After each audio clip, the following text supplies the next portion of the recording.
I'm half conscious in the passenger seat when my daughter Alyssa screeches into the emergency room bay. The sudden stop jolts me forward against the seatbelt, and pain shoots through my chest. I've been feeling dizzy all afternoon, short of breath, maybe having a heart episode. I told Alyssa I needed help, and she said she'd take me to the hospital.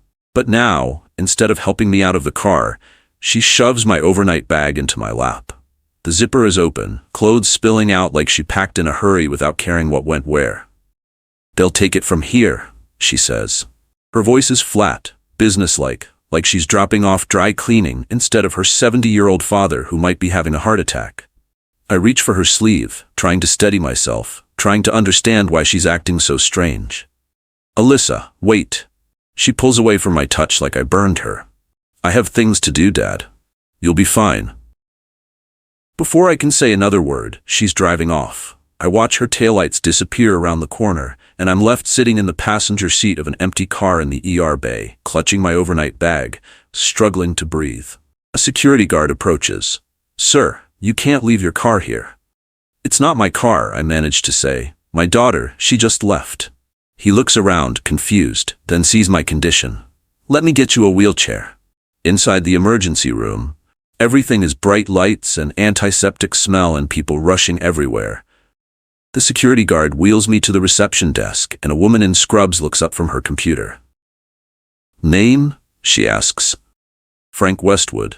My daughter brought me, but—" "Oh, you're already checked in." She slides paperwork forward without looking at me. "Your family already signed the admission forms. We just need you to confirm your wristband when the nurse comes."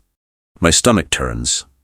Something about the way she said that, so casual, so matter-of-fact, sends a chill through me despite the chest pain. "Who signed?"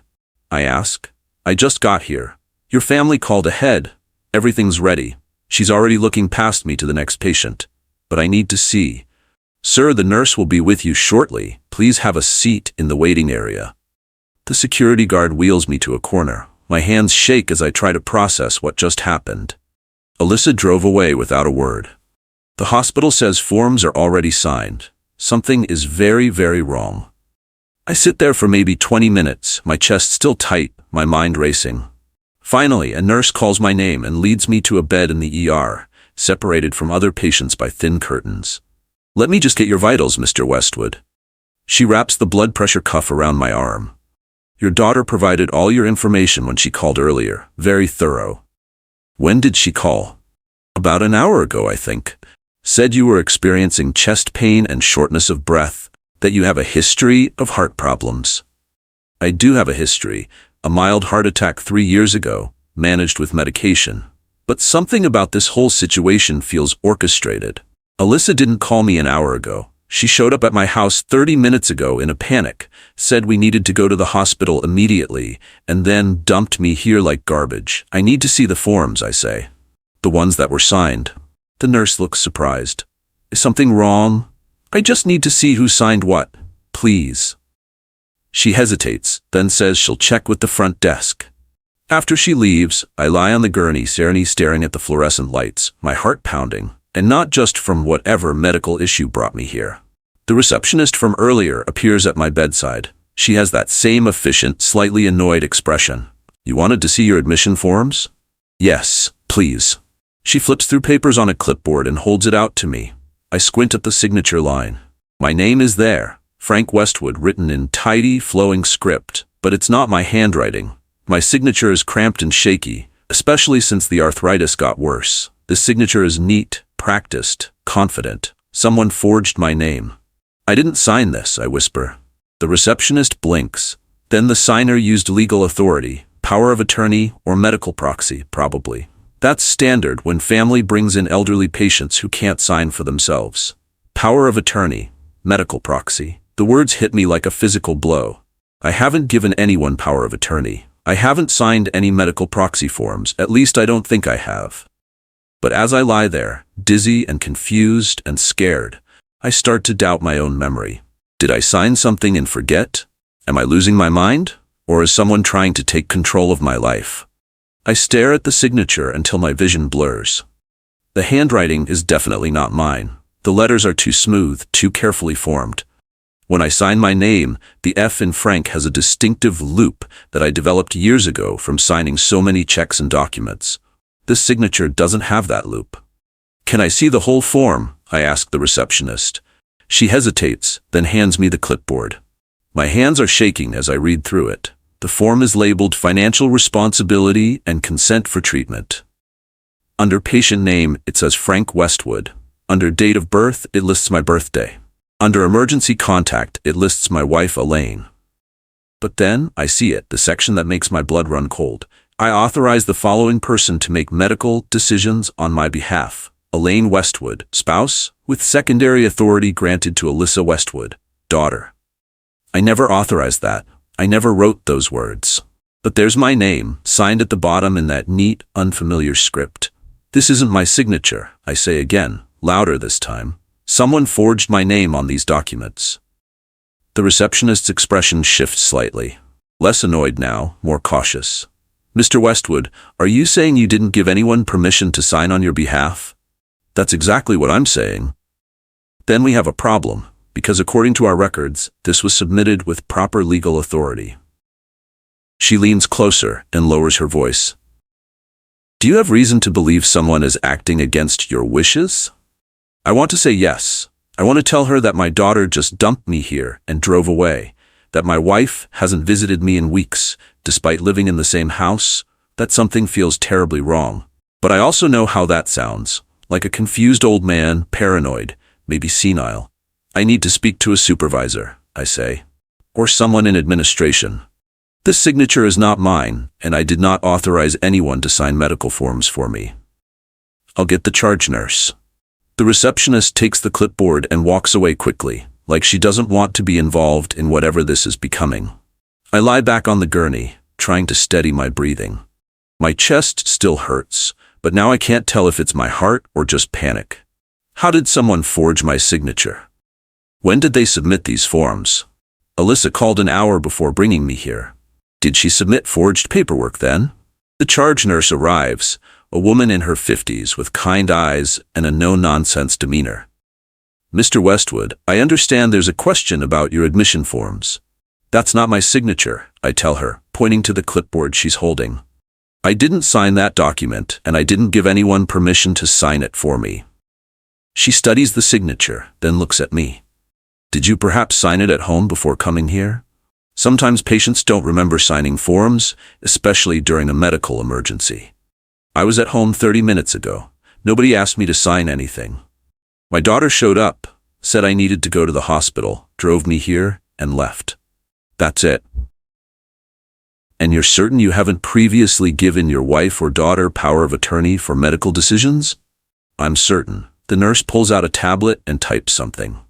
"According to our system, the forms were submitted electronically at 2:47 p.m. That was about 40 minutes ago. They were filed under your patient number with a notation that you were en route and that authorized family members were signing on your behalf due to your incapacitated state." "But I wasn't incapacitated at 2:47. I was sitting in my living room watching television. Did your daughter or wife tell you they were signing forms for you?" "No one told me anything. Alyssa showed up, said I needed immediate medical attention, practically dragged me to her car, and drove me here." The nurse's expression changes. I can see her putting pieces together, same as I am. "Mr. Westwood, I'm going to have a social worker come speak with you, and I'm also going to contact our patient advocate. If someone submitted forms without your knowledge or consent, that's a serious matter." "Thank you," I say, relief flooding through me. Finally, someone is taking this seriously. "In the meantime, let me get you properly checked in under your own authority. We'll run the cardiac tests the ER doctor ordered, make sure you're stable. But I want you to know that going forward, any medical decisions will be made by you, not by anyone else. Understood?" "Understood." After she leaves, I close my eyes and try to piece together what's happening. Alyssa submitted forged forms 40 minutes before bringing me to the hospital. That means this was planned. She didn't show up at my house in a panic because I was having a medical emergency. She created the emergency as an excuse to get me here.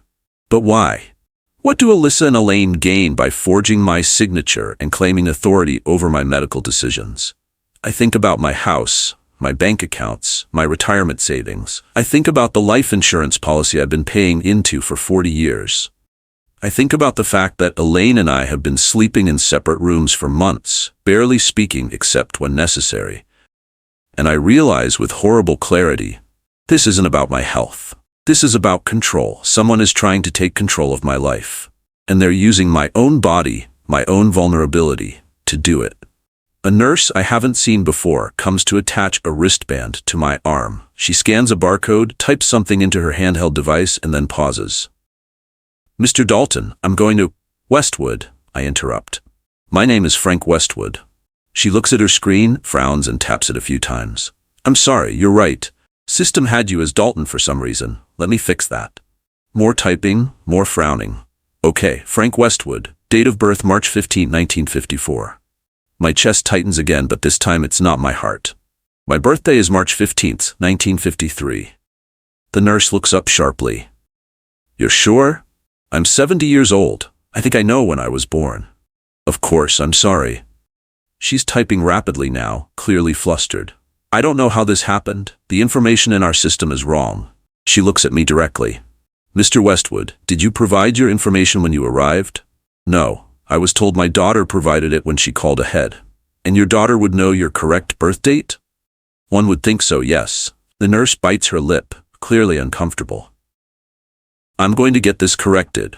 But Mr. Westwood, you should know that wrong information in a medical record can be very serious. If someone is inputting incorrect patient data." She doesn't finish the sentence, but I understand what she's implying.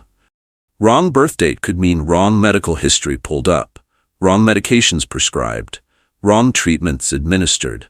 A 1-year difference might seem small, but in a hospital database, it could pull up someone else's records entirely. "Who input this information?" I ask. "According to the log, it was entered by your daughter when she pre-registered you. And then," she scrolls through her screen, "and then it was confirmed by your spouse about 20 minutes ago." My spouse confirmed wrong information? "A woman called, identified herself as Elaine Westwood, your wife, and confirmed the patient details we had on file. The call is logged here at 3:15 p.m. I look at the clock on the wall. It's 3:42 p.m. So 27 minutes ago, while I was sitting in the waiting room, Elaine called the hospital and confirmed incorrect information about me. "Confirmed wrong information," I say slowly. "That seems intentional." The nurse doesn't respond, but her expression tells me she's thinking the same thing. "I'm going to correct everything in the system right now. And Mr. Westwood, I'm also going to note this in your chart, that there were intentional errors in your intake information. If anyone asks questions later, there will be a record. Thank you." After she leaves, I lie there trying to understand the purpose of wrong information. Why would Alyssa and Elaine deliberately input an incorrect birth date? The wrong last name could have been a typo, but confirming a wrong birth date after it was already in the system. That's not a mistake. That's deliberate. Unless my stomach drops, unless they're trying to make it look like I'm confused, like I don't know my own information, like I'm incompetent. If I tell people my birth date is March 15, 1953, but the hospital records say March 15, 1954, who's going to believe me? The elderly man saying one thing, or the official hospital database saying another. They're building a narrative. The wrong information isn't a mistake, it's evidence. Evidence that I'm confused, that I can't be trusted to make my own decisions, that I need someone else to take control. A doctor appears at my bedside, pulling me from my spiraling thoughts. He's young, maybe mid-30s, with tired eyes and a kind smile. "Mr. Westwood, I'm Dr. Patterson. I'm going to run some tests on your heart. Your daughter indicated you have a history of cardiac issues. I had a mild heart attack 3 years ago. Since then, I've been on medication and doing fine." "Good. We're going to do an EKG, some blood work, make sure everything's stable. Your symptoms today, the chest pain, shortness of breath, when did they start?" I think about that. "I was watching TV around 1:30. Started feeling a little dizzy. Then the chest tightness started maybe around 2:15 or so. My daughter showed up at 2:30 and brought me here." Dr. Patterson makes notes. "And was the chest pain severe? On a scale of 1 to 10, maybe a 5. Uncomfortable, concerning, but not excruciating. Any pain radiating down your arm? Jaw pain? Nausea? No, none of that. Okay, we'll run the tests, but from what you're describing, this might be angina rather than another heart attack. We'll know more soon. He starts to leave, then turns back. Oh, and Mr. Westwood, there's a note in your chart that I need to discuss with you. My heart rate spikes. What kind of note? It's regarding your code status. According to our records, you have a DNR on file. DNR, do not resuscitate. The words hit me like a sledgehammer. I've never signed a DNR, I say, my voice coming out strangled. I don't have a DNR. I would never. I can't finish the sentence because the implications are too horrifying. Dr. Patterson's expression shifts from routine to concerned. Mr. Westwood, I need you to stay calm. We're going to sort this out. But you're telling me you didn't authorize a DNR order? I would never authorize that. I want every possible effort made to keep me alive. I have a son. I have grandchildren. I would never. My hands are shaking. Who put a DNR in my file? Let me check. Dr. Patterson pulls out a tablet and taps through screens. His face grows more serious as he reads. According to this, the DNR was filed tonight, electronically submitted at 3:23 p.m. by an authorized representative. Who? It doesn't specify, just says authorized representative acting under medical power of attorney. He looks at me directly. Mr. Westwood, earlier today, did anyone discuss DNR status with you? No. Has anyone ever discussed it with you? Never. Do you have any advance directives filed anywhere? No. I've always meant to do that paperwork, but I never got around to it. I certainly never filled out a DNR. Dr. Patterson closes his tablet. I'm going to remove this from your chart immediately, and I'm going to document that you explicitly do not want a DNR status. But Mr. Westwood, I have to tell you, someone filing a DNR without your knowledge or consent is extremely serious. That's not just a paperwork error. That's... He pauses, choosing his words carefully. That's potentially criminal. Someone is trying to make sure I don't get a second chance, I whisper. Dr. Patterson doesn't contradict me. Instead, he says, I'm going to get security involved, and I'm going to make sure that, from this point forward, every single thing that happens to you in this hospital requires your explicit verbal consent. No one else makes decisions for you. Understood? Understood. After he leaves, I stare at the ceiling and try to process what I've just learned.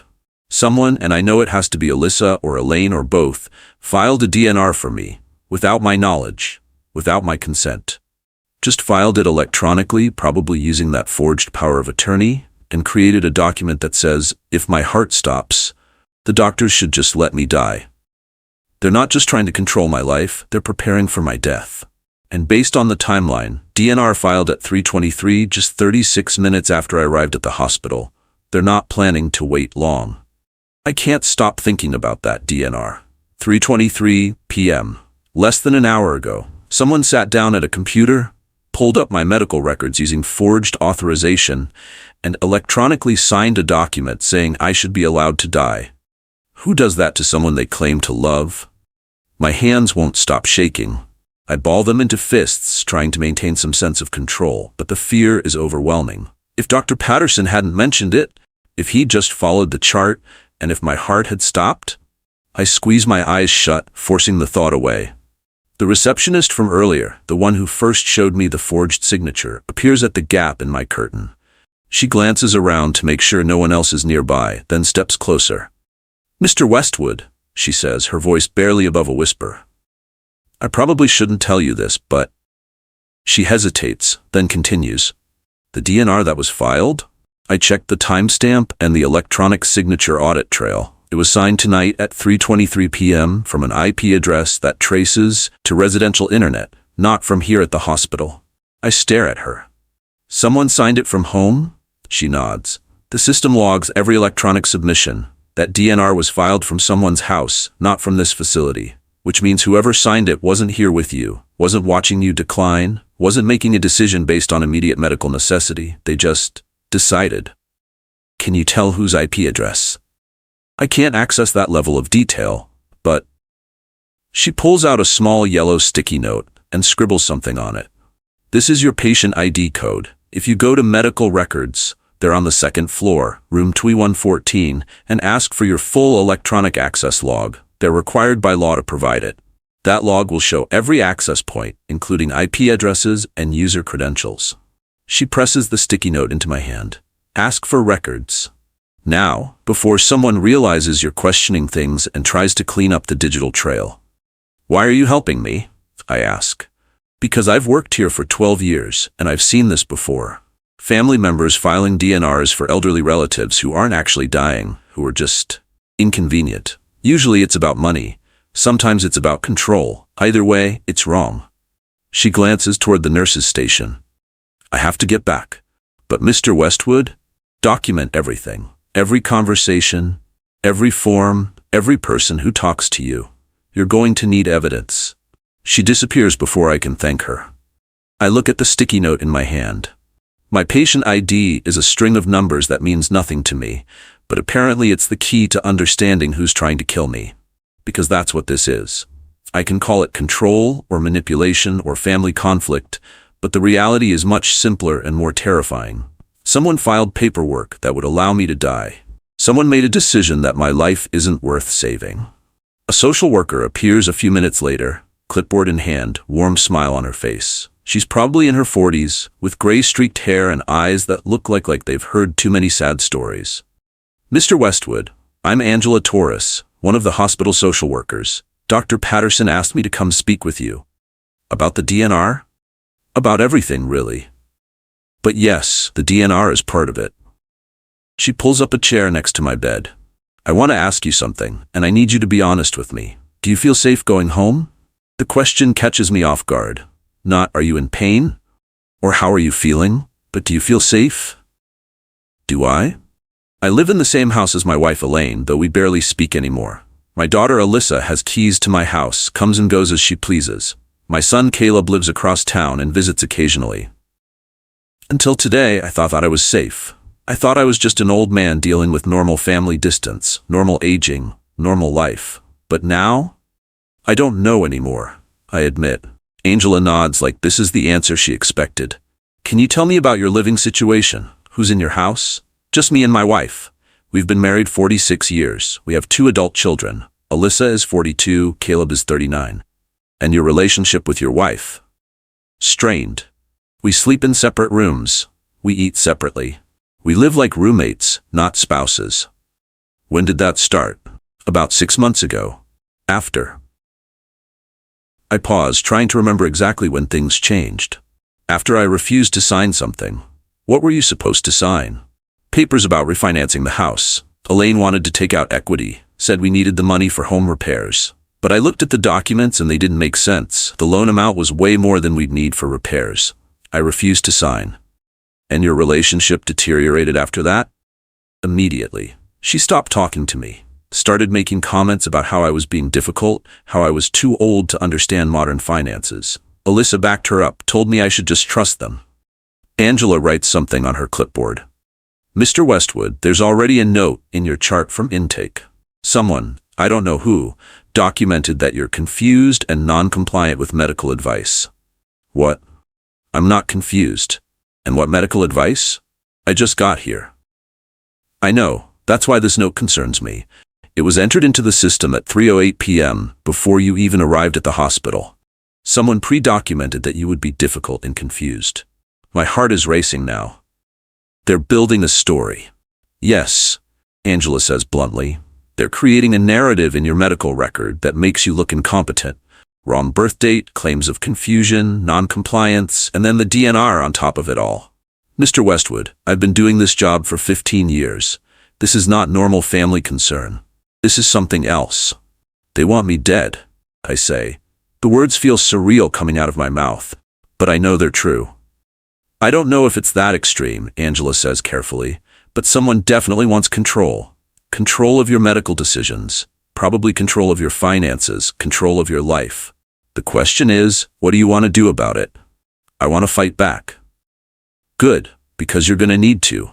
And the first step is making sure you're protected while you're here. She flips to a new page on her clipboard. I'm going to put in a case note right now stating that you are mentally competent, that you do not consent to any DNR orders, and that all medical decisions require your explicit verbal approval. I'm also going to recommend a capacity evaluation. What's that? It's a formal assessment by a trained clinician to evaluate your cognitive function and decision-making ability. If you pass, and I have no doubt you will, it creates legal documentation that you are competent. That makes it much harder for anyone to claim otherwise. Do it, I say immediately. I will. And Mr. Westwood? I'm also going to document my concern that someone may be attempting to gain inappropriate control over your medical care and finances. That note goes in your chart, and it can be used as evidence if you need to pursue legal action later. After Angela leaves, I lie back and try to process everything. Wrong birth date, forged signatures, false claims of confusion. A DNR filed from someone's house. All within the first hour of my arrival at the hospital. This wasn't improvised. This was planned. Someone has been preparing for this moment, waiting for an opportunity to put their plan into action. And I walked right into it. Or rather, Alyssa drove me right into it. The same receptionist who gave me the sticky note reappears about 20 minutes later. She moves quickly, efficiently, like she's just doing her job, but when she gets close to my bed, her voice drops to that same barely audible whisper. The electronic signature log for the DNR. I asked the system administrator to pull it because there was a question about authorization. He showed me the entry before realizing I probably shouldn't see it. She glances over her shoulder, then continues. The DNR was signed electronically at 3:23 p.m. tonight using credentials that identified the signer as authorized representative. The system requires a name for legal documents, so the signature line shows the person who authorized it. Who? My voice comes out rough. She leans even closer. Elaine Westwood.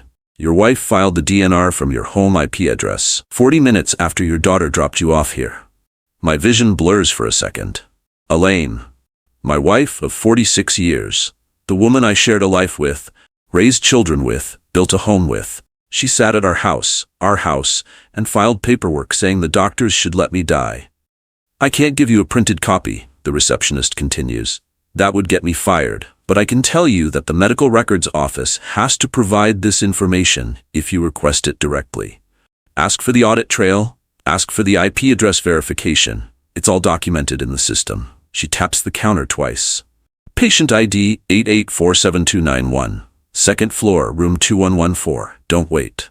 She's gone before I can thank her again. Elaine signed the DNR. From our house. While I was lying in this hospital bed worrying about my heart, she was sitting at home, probably at the kitchen table where we've eaten thousands of meals together, and signing documents to end my life.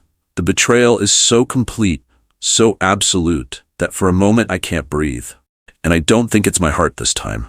It's just the weight of 46 years collapsing on my chest.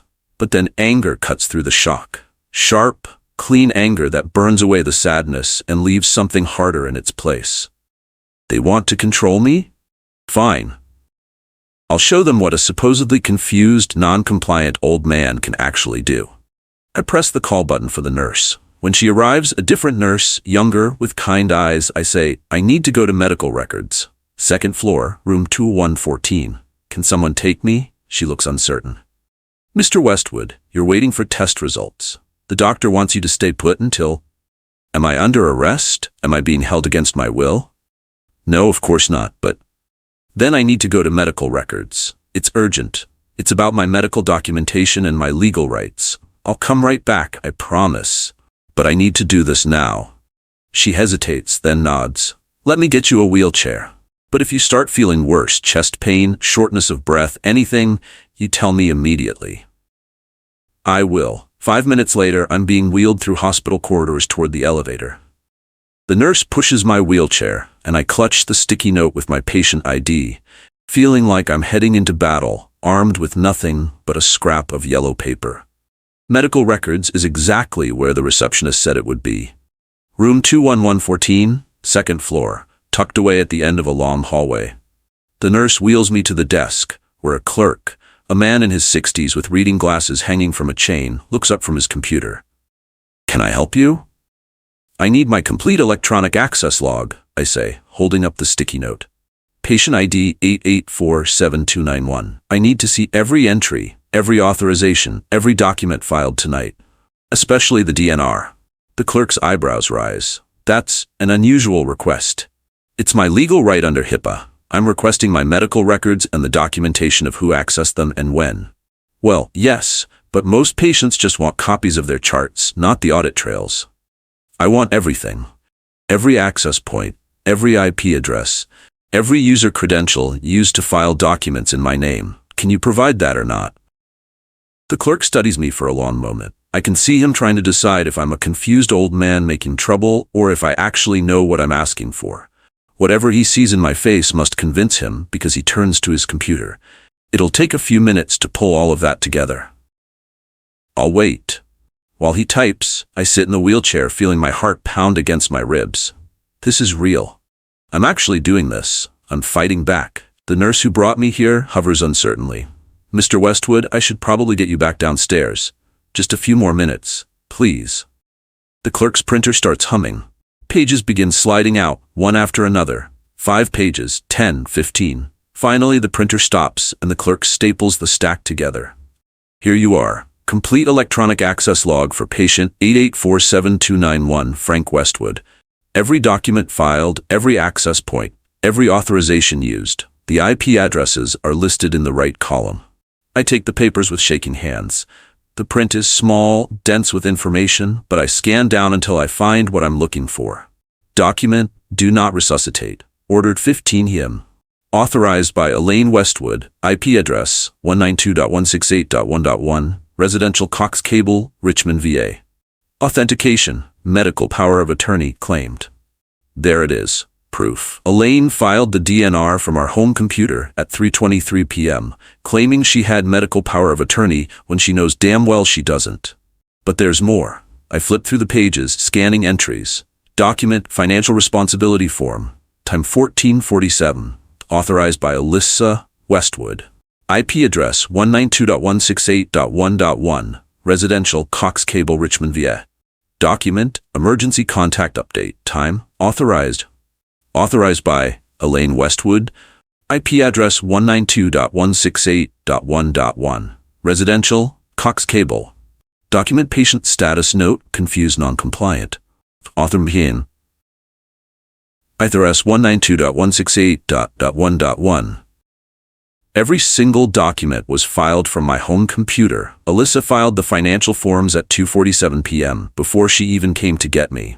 Elaine filed the emergency contact update and the note claiming I was confused at 3:08 p.m., while Alyssa was driving me to the hospital. They coordinated this. They planned it down to the minute. Mr. Westwood? The nurse touches my shoulder gently. Are you okay? You've gone very pale. I'm fine, I lie. Just processing some information. We really should get you back downstairs. The doctor will be looking for you. I fold the papers and tuck them into my shirt pocket. Yes. Let's go back. As she wheels me toward the elevator, all I can think is, this isn't consent. This isn't family helping family. This is manipulation. This is fraud. This is attempted murder dressed up as medical paperwork. And now I have proof.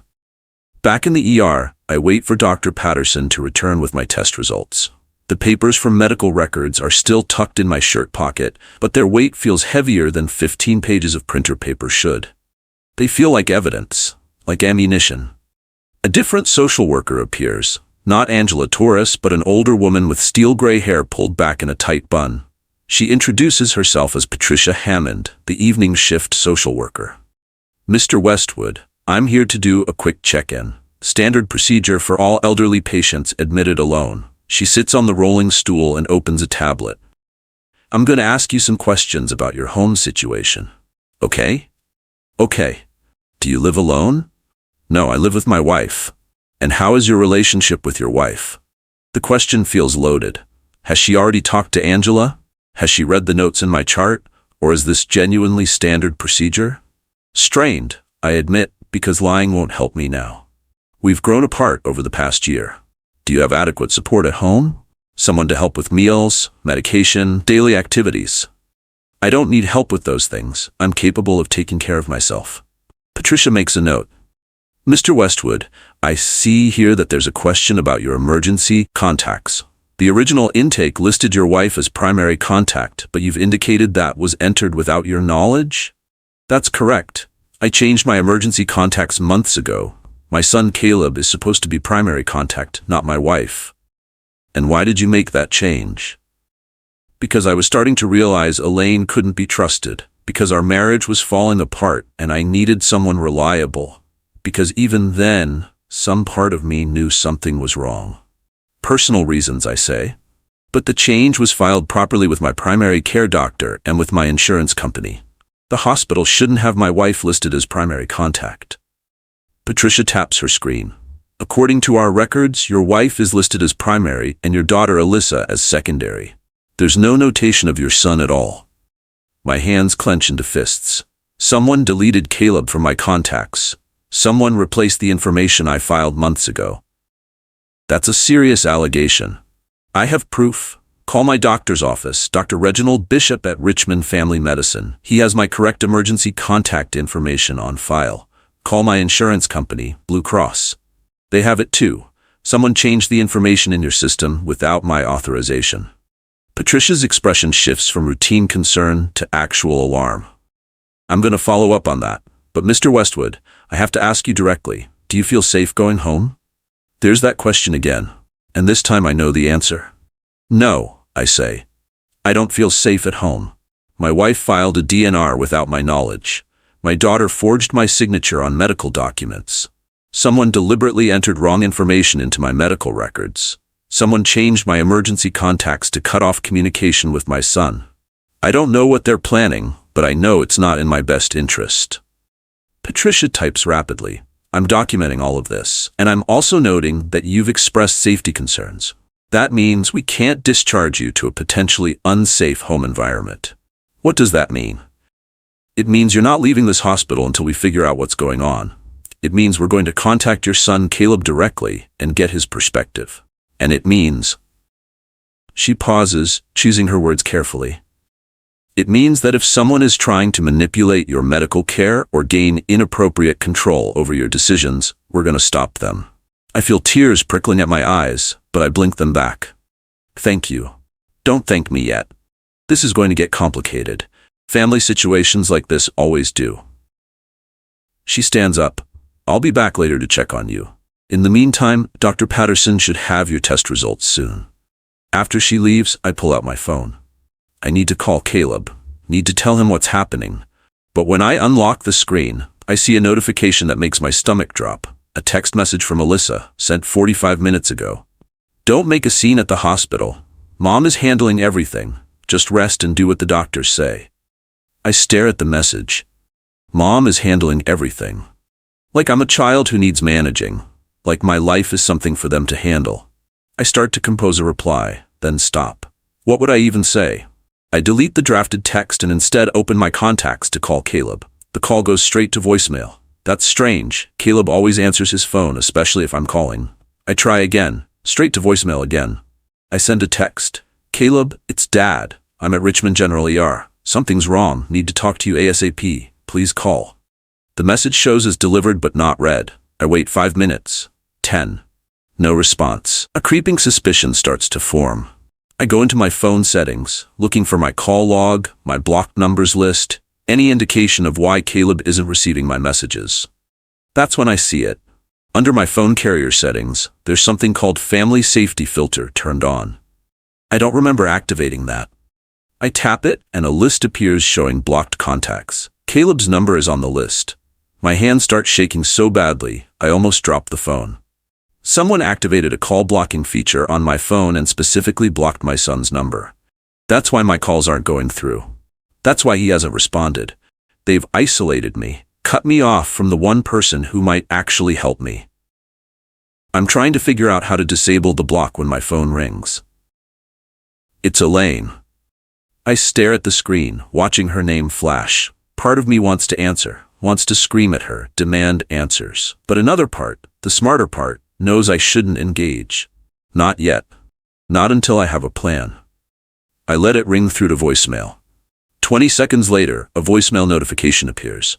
I play it. Frank. Her voice is cold, clipped. Stop making a scene at the hospital. The staff called me about your ridiculous accusations. You're sick, you're confused, and you're embarrassing yourself and our family. Alyssa did what she had to do to get you medical care, and I'm handling the paperwork because clearly you can't. Just sign whatever they ask you to sign and rest. That's all you need to do. Stop fighting this. We're trying to help you." The message ends. I save it, evidence, and sit there feeling the full weight of what I'm up against. Elaine thinks I'm going to just comply. She thinks I'm going to be a good little patient, sign whatever they put in front of me, let them handle everything. She doesn't know I have the audit trail in my pocket. She doesn't know the hospital is now aware of the forgery and manipulation. She doesn't know I'm fighting back. Good. Let her think I'm confused and compliant. Let her think she's winning. She's about to learn how wrong she is. Dr. Patterson returns with my test results. He looks relieved, which I take as a good sign. "Your EKG looks stable, Mr. Westwood. Blood work shows slightly elevated cardiac enzymes, but nothing indicating an acute heart attack. I think what you experienced was angina, chest pain related to stress or exertion, but not a full cardiac event. So I'm okay? You're stable. I want to keep you for observation overnight, run one more round of tests in the morning to make sure the enzyme levels aren't rising. But right now, you're not in immediate danger." He pauses. "Though I have to say, given the stress you've been under today, it's no wonder your heart is acting up." "The stress of discovering my family is trying to steal control of my life, you mean?" Dr. Patterson's expression is sympathetic. "I've been doing this job long enough to know that family dynamics can be as dangerous to a patient's health as any disease. The social work team is handling the situation with your contacts and the unauthorized documents. In the meantime, I'm keeping you here where we can monitor you and make sure no one interferes with your care. Thank you." After he leaves, I pull out the audit trail pages again and study them more carefully. Something catches my eye that I missed before. The timestamp on the financial responsibility form shows it was filed at 2:47 p.m. The document was signed by Alyssa from our home IP address. But I was at home at 2:47 p.m. I was sitting in my living room watching television, feeling those first twinges of chest discomfort. Alyssa didn't arrive at my house until around 2:30. And she was only there for maybe 5 minutes before insisting we had to leave immediately for the hospital. Which means either she brought a laptop and filed the forms while standing in my living room, unlikely, or she filed them before arriving at my house. I flip back through the pages, looking for more details. Under the financial form entry, there's a notation, "Document template pre-filled, submitted with electronic signature at 14:47. Pre-filled. She prepared the document ahead of time. She had my forged signature ready. She just needed me to leave the house so she could file it without me seeing. The trap was set before she ever came to get me. My phone buzzes. Another text from Alyssa. "Dad? Please just cooperate. You're only making this harder on yourself. Mom and I love you. We're trying to help. Why are you being so difficult?" I don't respond. Instead, I screenshot the message and save it to a folder labeled Evidence. A nurse comes to move me from the ER to an observation room upstairs. As she wheels me through the hallways, I think about what comes next. I'm safe in the hospital for now, but what happens when they discharge me tomorrow? What happens when I have to go home? Can I go home? Should I go home? The observation room is small but private. A real bed instead of a gurney, a TV mounted on the wall, a window that looks out over the parking lot. The nurse gets me settled, checks my vitals one more time, and leaves me alone. I try Caleb again. Still straight to voicemail. I try to disable the family safety filter, but it requires a PIN that I don't know. Someone changed my settings and locked me out. I'm alone in a hospital room, cut off from my son, with a wife and daughter who are actively working against me. But I have evidence. I have hospital staff who believe me. I have documentation of everything they've done. I just need to figure out what to do with it. Around 8 p.m., the door opens. I tense, expecting Elaine or Alyssa. Instead, Angela Torres, the social worker from earlier, steps inside with a man I don't recognize. He's maybe 50, wearing business casual clothes, carrying a leather folder. "Mr. Westwood, this is Timothy Wright.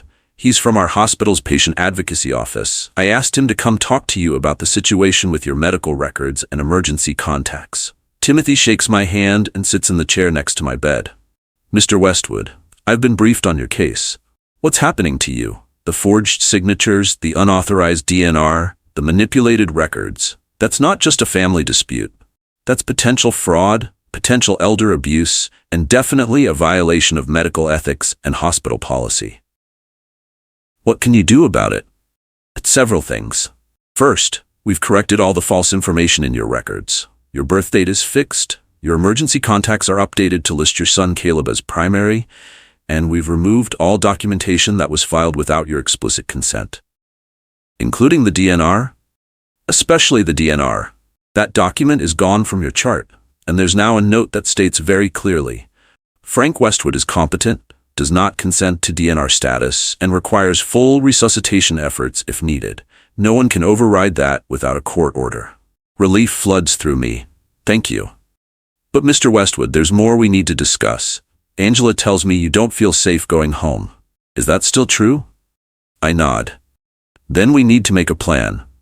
You can't be discharged to an unsafe environment. The hospital can keep you an extra day or two for observation while we figure out your options. But eventually you'll need somewhere to go. I have a son, Caleb. We've been trying to reach him. Do you have his most recent contact information? I recite Caleb's number from memory.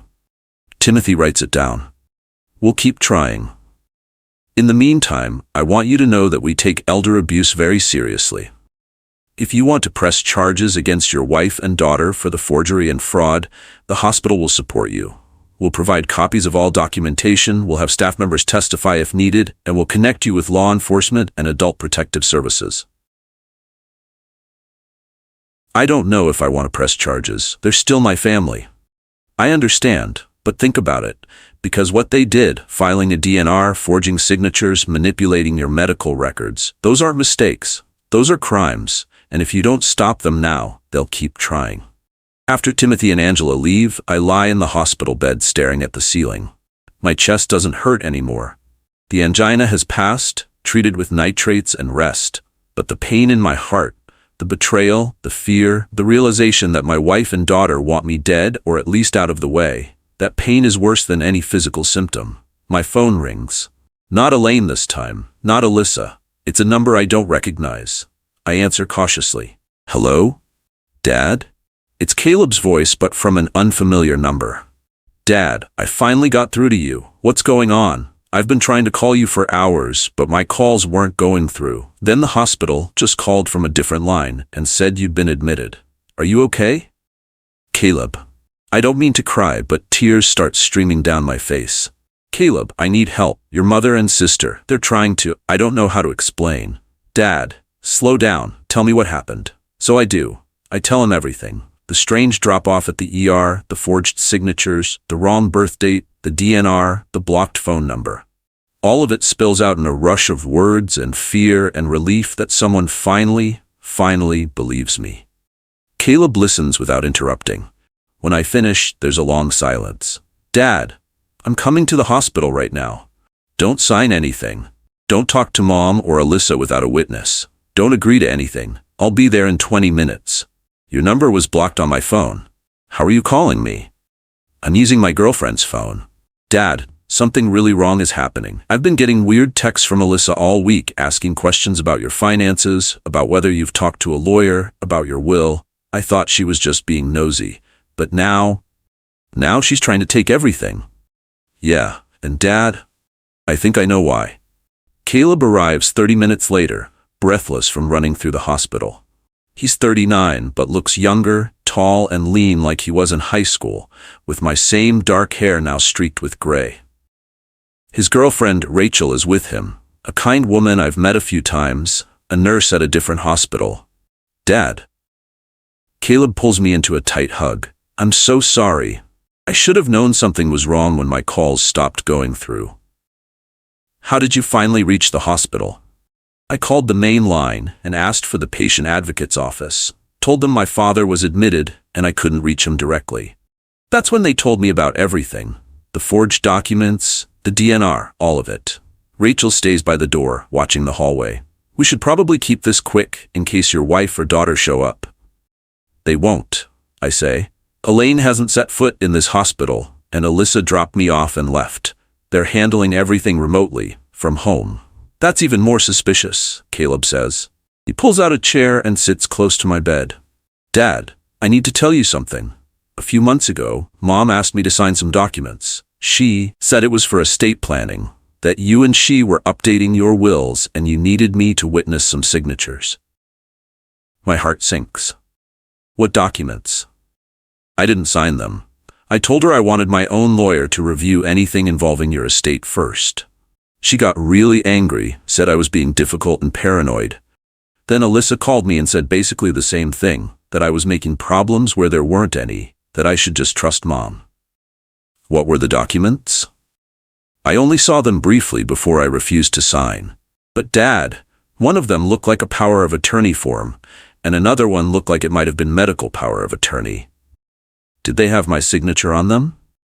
They had a signature that was supposed to be yours.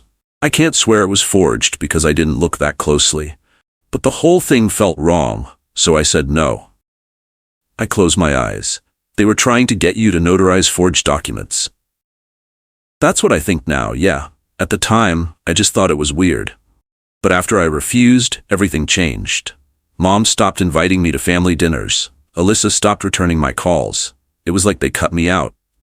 Because you wouldn't go along with their plan. What plan, though? What are they trying to do? Rachel steps closer, her nurse's instincts clearly activated. Mr. Westwood, may I ask, do you own your home outright? Yes, paid off the mortgage 10 years ago. Any other significant assets? Retirement accounts? Life insurance? A decent retirement account from 40 years of working, and a life insurance policy worth about $500,000. Caleb's face goes pale. Who's the beneficiary on that policy? Originally it was Elaine, but 6 months ago I changed it to be split equally between you and Alyssa. The insurance company sent me a confirmation letter. Did Mom know you changed it? I told her. That's when she really turned cold. Said I was being spiteful, that married couples should have each other as beneficiaries. Rachel and Caleb exchange a look. Caleb turns back to me. Dad, I think I know what's happening. I think Mom and Alyssa are trying to gain control of your medical care so they can. He stops. Can't finish the sentence. So they can let me die. I say bluntly. So the life insurance pays out, so they can sell the house, so they can access the retirement accounts. I already figured that out. Jesus, Caleb whispers. My own mother. Your mother who hasn't visited me in weeks. Your mother who filed a DNR tonight from our house while I was lying in this hospital bed. Rachel speaks up. Mr. Westwood, as a nurse, I can tell you that what's happening is called medical kidnapping or custodial interference. When family members use medical emergencies to gain control over someone's care and finances, it's a recognized form of elder abuse. Have you spoken to a lawyer? Not yet. You need to, today if possible. Because if they've filed power of attorney documents somewhere, even with forged signatures, those documents might be valid until you challenge them. And challenging them takes time and money. I don't know any lawyers. I do, Caleb says. One of my golf buddies is an elder law attorney. His name is Miles Carter. He specializes in exactly this kind of thing, protecting elderly people from family members who are trying to exploit them. Let me call him right now. While Caleb steps into the hallway to make the call, Rachel sits down next to my bed. Mr. Westwood, I want you to know something. What your family is doing to you, it's not uncommon. I see it in my hospital all the time. Adult children or spouses who see an elderly relative as a burden or as an asset to be liquidated. They wait for a medical crisis, swoop in, file paperwork, and by the time the patient realizes what's happening, it's too late. But I realized it early. I caught them. You did, and that's going to make all the difference. Most victims of elder abuse don't recognize it until they've already lost everything. You recognized it within hours. That gives you power. It doesn't feel like power. It feels like I'm fighting my own family. You are. And that's the hardest part. But Mr. Westwood, people who love you don't file DNRs without your consent. People who love you don't forge your signature. What your wife and daughter are doing, that's not love, that's greed. Caleb returns, his face grim. Miles can see you tomorrow morning at 9. He's going to come here to the hospital so you don't have to travel. I explained the situation, and he said what you're describing is textbook elder financial abuse. He can help. Will it cost a lot? Dad, don't worry about money. I'll pay for the lawyer if I have to. We're going to stop them. He sits back down and takes my hand. I'm sorry I didn't see this sooner. I knew things were weird with Mom and Alyssa, but I didn't think they'd actually try to. Kill me? I finish. Yeah, me neither. We sit in silence for a moment. Then Rachel says, "One more thing, Mr. Westwood, the family safety filter that's blocking Caleb's number on your phone. Do you know when that was activated?" No, I didn't even know it existed until today. Can I see your phone? I hand it to her. She navigates through settings with the confidence of someone who understands technology. After a few minutes, she says, "This filter was activated 3 months ago, and it's linked to a family organizer account that has your wife's email address as the primary administrator." So Elaine has been able to control my phone settings remotely? For 3 months, yes, she could block numbers, see your text messages, track your location, anything a parent could do with a child's phone under family safety features. The violation of it takes my breath away. She's been monitoring me and blocking anyone who might interfere with whatever plans she and Alyssa have. Can you disable it? I can try, but if she gets an alert that the settings changed, she'll know you're onto her. I don't care. Disable it. I need to be able to talk to my son. Rachel works on the phone for a few more minutes, then hands it back. Done. You should be able to call and text Caleb normally now. But Mr. Westwood, you should probably change all your passwords, email, banking, anything she might have access to. I will. Caleb squeezes my hand. Dad, Rachel and I are going to stay here tonight. We'll sleep in the waiting room if we have to, but you're not going to be alone. And tomorrow, when Miles gets here, we're going to figure out how to protect you legally. Thank you. My voice cracks. Thank you for believing me. Of course I believe you. You're my father, and I'm not going to let them hurt you. After they leave to get coffee and find some food, I lie in the hospital bed and finally let myself feel something other than fear. I feel hope. Caleb is here. A lawyer is coming tomorrow. The hospital is protecting me. Maybe I can actually win this fight. My phone buzzes. A text from Elaine. I know Caleb is there. Tell him he's making a mistake. This is between us, not him. Don't drag our son into your paranoid delusions. I screenshot the message and add it to my evidence folder. Then I type back, Caleb can make his own decisions, and I'm not paranoid, I'm informed. You filed a DNR without my consent. You forged my signature. You tried to steal control of my life. That ends now. I hit send before I can second guess myself.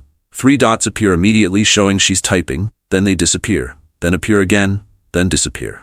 Finally, a single message comes through. You're going to regret this.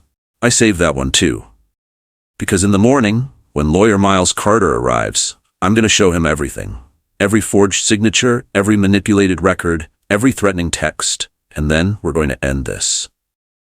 I sleep poorly, waking every time a nurse comes to check my vitals, or a machine beeps or footsteps echo in the hallway.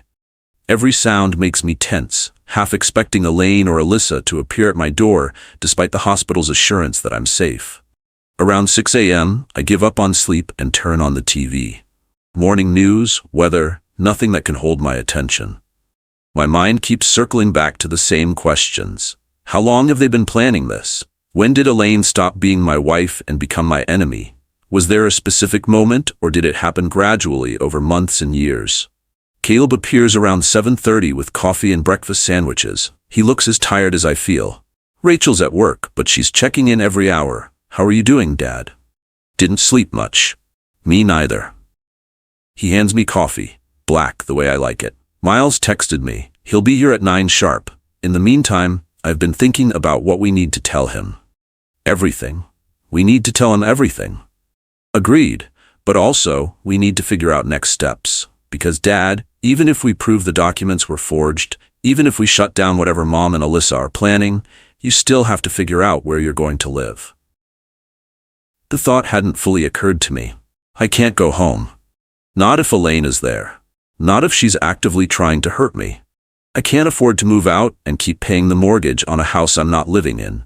You own that house. She doesn't. We'll figure out a way to get her to leave, not you. 46 years of marriage, and it comes to this. I'm sorry, Dad. We sit in silence, eating breakfast sandwiches that taste like cardboard, drinking coffee that's too weak.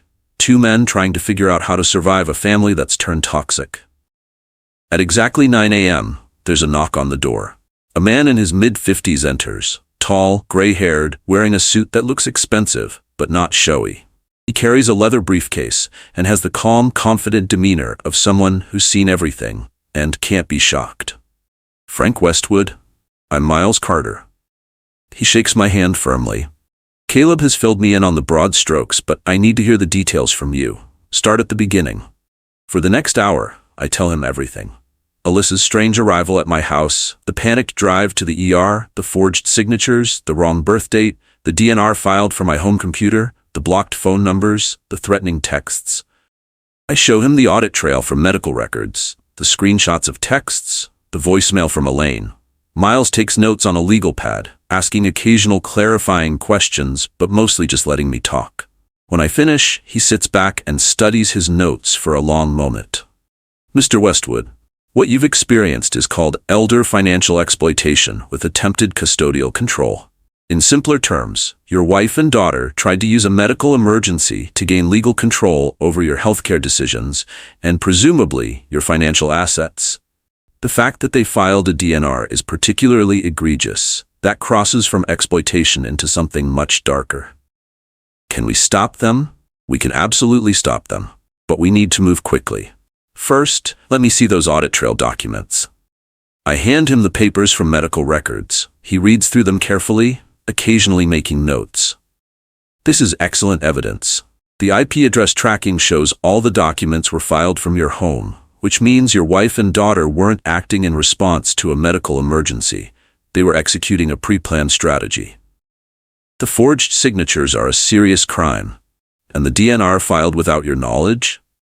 That's potential attempted. Well, let's just say the legal implications are severe.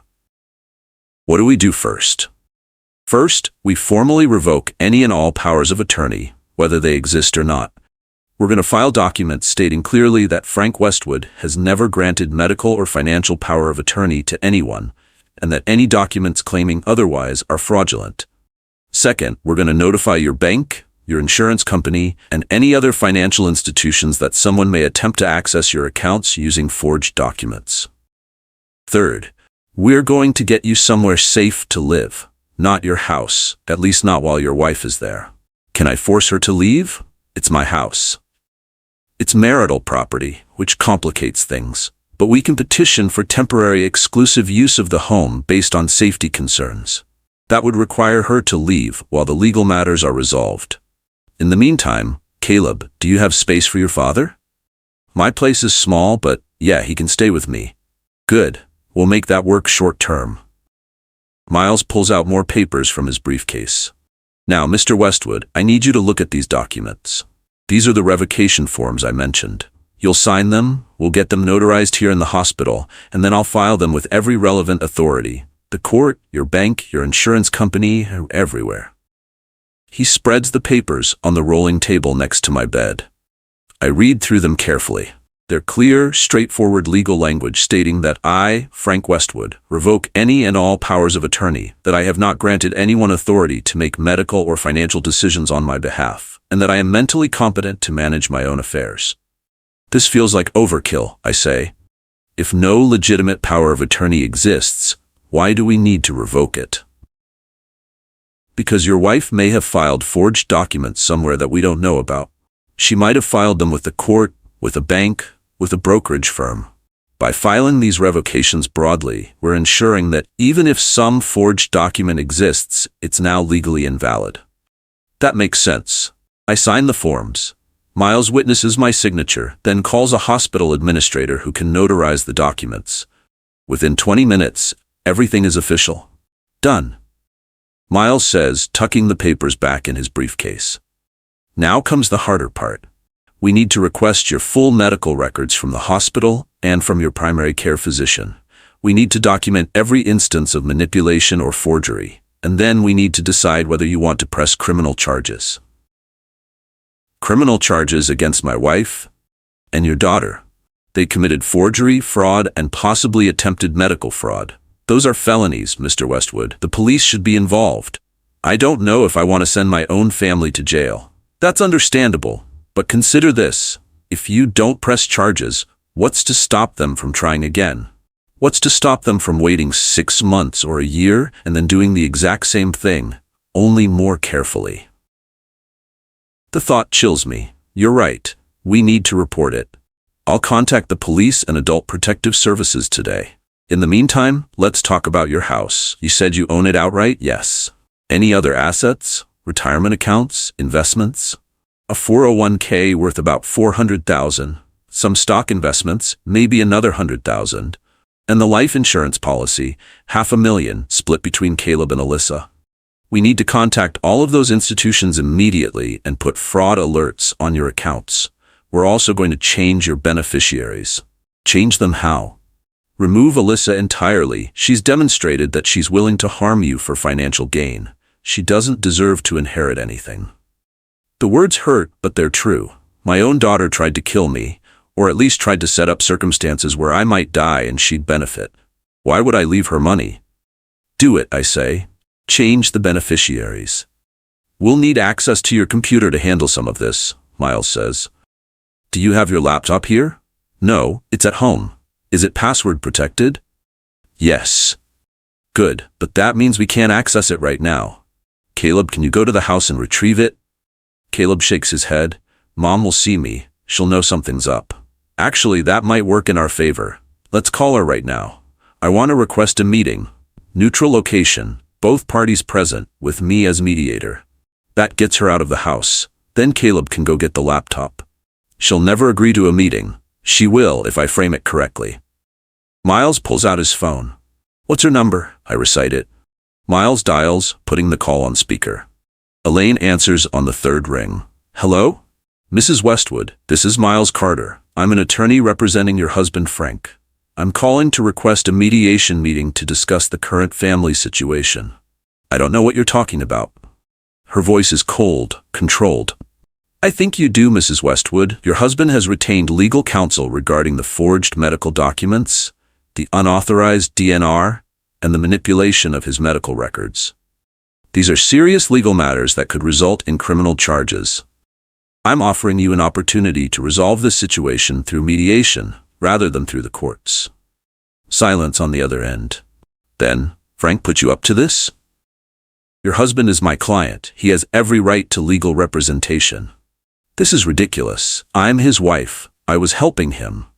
Helping him by filing a DNR without his consent, helping him by forging his signature on medical forms. Mrs. Westwood, I've reviewed the hospital's audit trail. Every document was filed from your home IP address while your husband was in the hospital. That's not helping. That's fraud. I don't have to listen to this. You don't. But if you hang up, my next call is to the police. If you're willing to meet and discuss the situation like adults, perhaps we can avoid criminal charges. Your choice. Another long silence. When and where? Today, 2 p.m., my office. Address is 1247 Broad Street, Suite 300. Bring your daughter if you want. But understand, this meeting is your one chance to resolve this without police involvement. Fine. I'll be there. The line goes dead. Miles looks at Caleb. You have about 4 hours. Get to the house, retrieve the laptop and any other important documents or items your father might need. Don't confront her if she comes back early. Just get in and get out. On it. Caleb squeezes my shoulder. I'll be back before the meeting. After he leaves, Miles turns to me. Mr. Westwood, I want you to prepare yourself. The meeting this afternoon is going to be ugly. Your wife is going to deny everything, claim she was acting in your best interest, maybe even accuse you of being incompetent or confused. You need to stay calm, stick to the facts, and let me do the talking. Can you do that? I can try. Good, because this is where we take back control. Caleb returns at 12:30 with my laptop, a bag of clothes from my closet, and a shoebox full of important documents: birth certificate, social security card, insurance policies. Mom wasn't there. I got in and out in 15 minutes. But Dad, the house, he trails off looking disturbed. What about it? Your bedroom. It's been completely cleaned out. Your clothes are still in the closet, but everything else, photos, books, personal items, they're all gone. And there were brochures on the kitchen table. Brochures for what? Assisted living facilities, memory care units, places for elderly people who can't live independently anymore. The words hit like a slap. They were already planning where to put me after they gained control, not if, after. Did you take the brochures? Every single one. They're evidence. Miles looks grim. That supports our theory that this was premeditated. They weren't reacting to a medical emergency. They were executing a plan. How long do you think they've been planning this? I ask. Based on the blocked phone number being activated 3 months ago?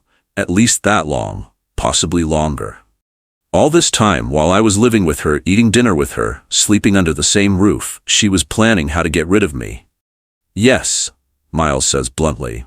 And I'm sorry, but you need to understand the full scope of what you're up against. Your wife and daughter aren't going to suddenly admit they were wrong and apologize. They're going to fight. They're going to claim you're confused, that they were helping, that this is all a misunderstanding. You need to be prepared for that. At 1:30, the hospital discharges me with instructions to follow up with my cardiologist in 2 weeks. My heart is fine, it was just angina triggered by stress. The irony isn't lost on me. The stress of my family trying to kill me nearly killed me. Miles drives us to his office in his Mercedes. It's a nice building downtown, professional but not ostentatious. His office is on the 3rd floor with windows overlooking the city. At exactly 2 p.m., the receptionist buzzes. Mr. Carter, your 2 o'clock is here. Send them in. The door opens and my wife walks in. She's dressed nicely, a blouse and slacks, makeup carefully applied, hair styled. She looks like someone going to church or a social event, not someone about to face accusations of attempted murder. Behind her is Alyssa, looking nervous and defensive. She won't meet my eyes. And behind both of them is someone I didn't expect. Elaine's mother, Beverly. She's 82, sharp as ever, with a look of righteous indignation on her face. Frank? Beverly says before anyone else can speak. This is absolutely ridiculous. Your wife has been taking care of you for 46 years, and this is how you repay her? Miles holds up a hand. I'm sorry, I don't know your last name. Beverly Patterson. I'm Elaine's mother and Frank's mother-in-law. Mrs. Patterson, this is a private meeting between my client and his wife. Unless you have legal standing, I'm going to have to ask you to wait in the reception area. I have every right to be here. This family is being torn apart by Frank's paranoia, and someone needs to talk sense into him. This family is being torn apart by fraud and forgery, Miles says calmly. And unless you were involved in those crimes, you have no place in this meeting. Please wait outside. Beverly looks at Elaine, who nods slightly. Beverly huffs but leaves, closing the door with more force than necessary. Miles gestures to the chairs arranged in front of his desk. Please sit. Elaine and Alyssa sit. There's an empty chair next to them where Beverly was supposed to be. The arrangement feels symbolic. Them on one side, me and Caleb on the other. Miles opens a folder and pulls out papers. Let's start with the facts. On November 14th, yesterday, Frank Westwood was brought to Richmond General Hospital by his daughter Alyssa. Prior to his arrival, medical forms were submitted electronically from a residential IP address using forged signatures. A DNR was also filed without Mr. Westwood's knowledge or consent. The hospital's audit trail shows all documents were submitted from your home computer, Mrs. Westwood. I was helping, Elaine says. Her voice is steady, but I can hear tension underneath.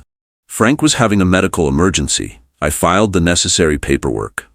You filed a DNR saying doctors should let him die.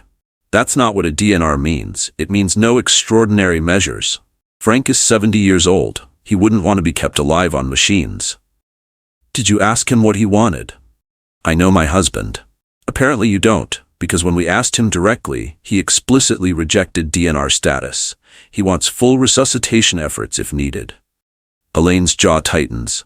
He's confused. The stress of his health issues. He's not confused. The hospital did a full cognitive evaluation. He's completely competent. Then why is he doing this? Why is he attacking his own family? He's not attacking anyone. He's protecting himself from people who forged his signature and tried to take control of his medical care without his consent. Alyssa speaks up for the first time. We were just trying to make things easier. Dad's been sick, and Mom's been overwhelmed. I thought if I helped with the paperwork. You forged his signature, Miles interrupts. That's not helping. That's a felony. I didn't forge anything. I signed his name because I knew he'd want me to. Did he give you permission to sign his name? Not explicitly, but then you forged his signature. And Mrs. Westwood, you filed a DNR from your home while your husband was in the hospital. You never saw his medical condition, never consulted with his doctors, never asked him what he wanted. You just decided he should have a DNR and filed the paperwork. Elaine leans forward. I'm his wife. I have the right to make medical decisions for him. No, you don't. Not without his explicit consent or a valid medical power of attorney. And Mr. Westwood has never granted you that authority. Yes, he did. Months ago, we signed papers. Do you have copies of those papers? They're at home. Then produce them. Because Mr. Westwood has no recollection of signing any power of attorney, and he certainly didn't grant you authority to file a DNR. The room goes silent. Elaine and Alyssa exchange glances. I can see them trying to decide how much to admit, how much to deny. Finally, Elaine says, Frank has been difficult for months. He's been paranoid, accusing me of trying to steal from him, refusing to sign necessary documents. I did what I had to do to protect both of us. Protect you from what? From him making bad decisions. From him ruining our finances. From him? She stops herself. From him staying alive long enough to spend the money you want to inherit. Miles finishes coldly. That's not. Elaine's composure finally cracks. How dare you? I've been married to this man for 46 years. I've raised his children, kept his house, stood by him through everything. And now he's going to accuse me of what? Murder. Elder financial abuse with attempted custodial control. Those are the legal terms. Murder is a bit dramatic, but the DNR does raise questions about your intentions.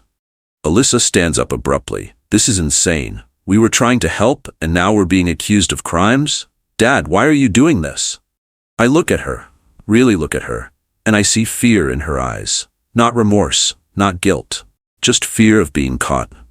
I'm doing this because you forged my signature, I say quietly, because you tried to take control of my medical care, because you filed a DNR without asking me what I wanted, because you blocked my son's phone number so I couldn't talk to him, because you're not trying to help me, you're trying to get rid of me. That's not true. Then explain the assisted living brochures Caleb found at the house. Explain the DNR filed from our home computer. Explain why my emergency contacts were changed without my knowledge. Explain all of it. Alyssa looks at Elaine. Elaine looks at the floor. Miles lets the silence stretch, then says, Here's what's going to happen. Mr. Westwood has filed formal revocation of any and all powers of attorney. Any documents you may have, forged or otherwise, are now legally invalid. He's also contacted his bank and insurance company to put fraud alerts on his accounts, and we're in the process of deciding whether to press criminal charges for the forgery and the fraudulent DNR. You can't prove anything, Elaine says.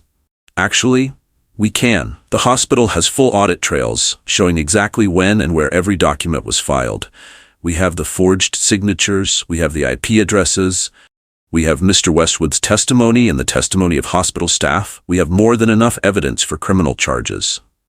So this is blackmail? Sign over our rights, or you'll have us arrested. This is reality. You committed crimes. The question is whether Mr. Westwood wants to pursue criminal prosecution or whether this can be resolved civilly. Elaine stands up. I'm not going to sit here and be threatened. Come on, Alyssa. We're leaving. Mrs. Westwood, if you leave, my next call is to the police. She freezes at the door. You wouldn't. I absolutely would. Sit down. Elaine slowly returns to her chair. Alyssa follows, looking like she might cry. Now, Miles continues, let's discuss how this gets resolved. Miles pulls out more papers from his folder. Standard legal forms, agreements, documents I don't fully understand, but I trust him to explain. Mrs. Westwood, Alyssa, here's what needs to happen. First, you will both sign affidavits admitting that you submitted medical documents to Richmond General Hospital without Frank's knowledge or explicit consent. These affidavits will be kept on file. If you ever attempt something like this again, they become evidence in criminal proceedings. We're not signing anything that makes us look guilty, Elaine says. Then we go to the police right now. Your choice. Elaine and Alyssa exchange another look. I can see them calculating, trying to figure out if Miles is bluffing. He's not. What else? Elaine finally asks. Second, You will contact Richmond General Hospital and formally correct all the fraudulent information you entered into Frank's medical records. The wrong birth date, the false emergency contacts, the notes claiming he was confused, all of it gets corrected in writing. Fine. Third, you will provide Frank with copies of any and all documents you claim give you authority over his medical or financial decisions. If those documents exist, and I suspect they don't, or at least they're forged, they will be reviewed by forensic document examiners to determine their validity. We don't have to. Yes, you do. Because if you claim authority but can't produce legitimate documentation, that proves fraud. And fraud is a crime. Alyssa speaks up, her voice small. What happens to us if we sign these papers? If you sign these papers and comply with all the terms, Mr. Westwood will agree not to press criminal charges at this time. The documents stay on file as insurance against future misconduct, but you won't be prosecuted for what's already happened. At this time? Elaine picks up on the qualifier. What does that mean? It means if you ever try something like this again, if you ever forge his signature, file fraudulent medical documents, try to access his accounts without permission, anything, the deal is void and we pursue full prosecution. This is extortion. No, this is mercy. Mr. Westwood would be well within his rights to press charges right now. He's offering you a chance to avoid prison. I'd suggest you take it. The room falls silent again. I watch my wife and daughter, these people I've loved for decades, struggle with the reality that they're caught. There's one more thing, Miles adds. Mrs. Westwood, you need to move out of the marital home. What? That's my house too. It's Frank's house. He paid for it, the deed is in his name, and you just admitted to using it as a base for committing fraud against him. He doesn't feel safe living with you, which means you need to leave. I'm not leaving my home. Then we petition the court for exclusive use based on safety concerns, but that takes time and money, or you can agree to move out voluntarily, and we avoid the legal battle. Where am I supposed to go? That's not my concern. You have a daughter, you have a mother. Figure it out. Elaine looks at me directly for the first time since the meeting started. Frank, you're really going to throw me out of our home? You tried to kill me, I say. Or at the very least, you set things up so I'd die and you'd benefit. Why would I want to live with you after that? I never tried to kill you. I was trying to help. You're old, you're sick, you need someone to take care of you. I'm 70, not 90. I had a minor heart episode, not a terminal diagnosis. And I don't need someone to take care of me. I need people to stop trying to steal from me. Steal? I'm your wife. Everything you have is half mine anyway. And there it is. The truth finally coming out. This has always been about money, about assets, about what she thinks she deserves. Virginia is not a community property state, Miles says calmly. Assets acquired before the marriage remain separate. The house was purchased before you married Frank, using his money. It's his separate property. You have no legal claim to it. Elaine's face goes white. That's not. I've lived there for 46 years. As his spouse, but you're not entitled to ownership just because you lived there. This is insane. You're kicking me out of my home and forcing me to sign papers saying I'm a criminal, all because Frank decided to have a paranoid breakdown? Mr. Westwood had a breakdown? Miles raises an eyebrow. Because the hospital's cognitive evaluation says otherwise. He's mentally competent, physically stable, and fully capable of making his own decisions. The only people having breakdowns here are the ones who got caught committing fraud. Alyssa starts crying. Real tears, not the manipulative kind I've seen her use before. Dad, please, I'm sorry, I really thought I was helping. Mom said you needed someone to handle things, that you were getting confused and forgetful. I didn't know I was doing anything wrong. You forged my signature, Alyssa. How is that not wrong? Mom said it was okay. She said married couples sign for each other all the time. But I'm not married to you. You had no authority to sign anything on my behalf. I'm your daughter, and I'm your father, which means you should be protecting me, not helping your mother steal from me. She dissolves into sobs. Part of me wants to comfort her, wants to believe she was manipulated by Elaine and didn't understand what she was doing. But the audit trail doesn't lie. She filed those papers before she even came to get me. She knew exactly what she was doing. Miles slides papers across the desk. Sign the affidavits, both of you. And Mrs. Westwood, I need your commitment that you'll be out of the house by the end of the week. This is insane. It's justice. Sign. Elaine picks up a pen. Her hand shakes as she signs her name. Alyssa does the same, tears still streaming down her face. When they're done, Miles collects the papers and tucks them into his briefcase. Good. Now one final thing. Mr. Westwood will be changing the beneficiaries on his life insurance policy and his retirement accounts. Alyssa, you're being removed as a beneficiary on all accounts. What? Why? Because you demonstrated that you're willing to harm your father for financial gain. People like that don't deserve to inherit. Mom, tell him he can't do this. He can do whatever he wants, Elaine says bitterly. He's made it very clear that we don't matter to him anymore. You mattered until you tried to kill me, I say. That's when you stop mattering. Elaine stands up, gathering her purse. Fine, I'll move out, I'll sign your papers, I'll do whatever you want. But Frank, I want you to know, this is it. Once I walk out of this office, we're done. No more marriage, no more family. You're choosing to destroy 46 years over a misunderstanding. It wasn't a misunderstanding. It was attempted murder dressed up as medical paperwork. You're a fool. She turns and walks out, slamming the door behind her. Alyssa lingers for a moment. Dad, I really am sorry. I didn't mean for it to go this far. Then why did you do it? Because Mom said we had to. Because she said you were going to waste all the money on medical bills and there'd be nothing left for any of us. Because she said if we didn't act now, we'd lose everything. So you decided to make sure I died before I could spend my own money? No, that's not. I never wanted you to die. I just wanted to help Mom handle things. By forging my signature and filing a DNR? She doesn't have an answer for that. She just stands there, tears running down her face, looking young and lost and guilty. Finally, she whispers, I'm sorry, and leaves. The door clicks shut behind her. Caleb, who's been silent this whole meeting, lets out a breath he's been holding. That was brutal, he says. It was necessary, Miles replies, and it went better than I expected. They signed the affidavits, Elaine agreed to move out, Now we just have to make sure they actually follow through. What if they don't, I ask. Then we pursue criminal charges. But I think they will. They're scared. They know they could go to prison. That fear will keep them in line. What happens now? Now you change all your passwords, update your beneficiaries, and start the process of either divorcing your wife or legally separating. You also need to stay somewhere safe, not your house, until Elaine moves out. He can stay with me, Caleb offers, for as long as he needs. Good. And Mr. Westwood, I'm going to recommend that you speak with Adult Protective Services. They can help you set up safeguards to prevent this from happening again. I nod, too exhausted to do more than agree.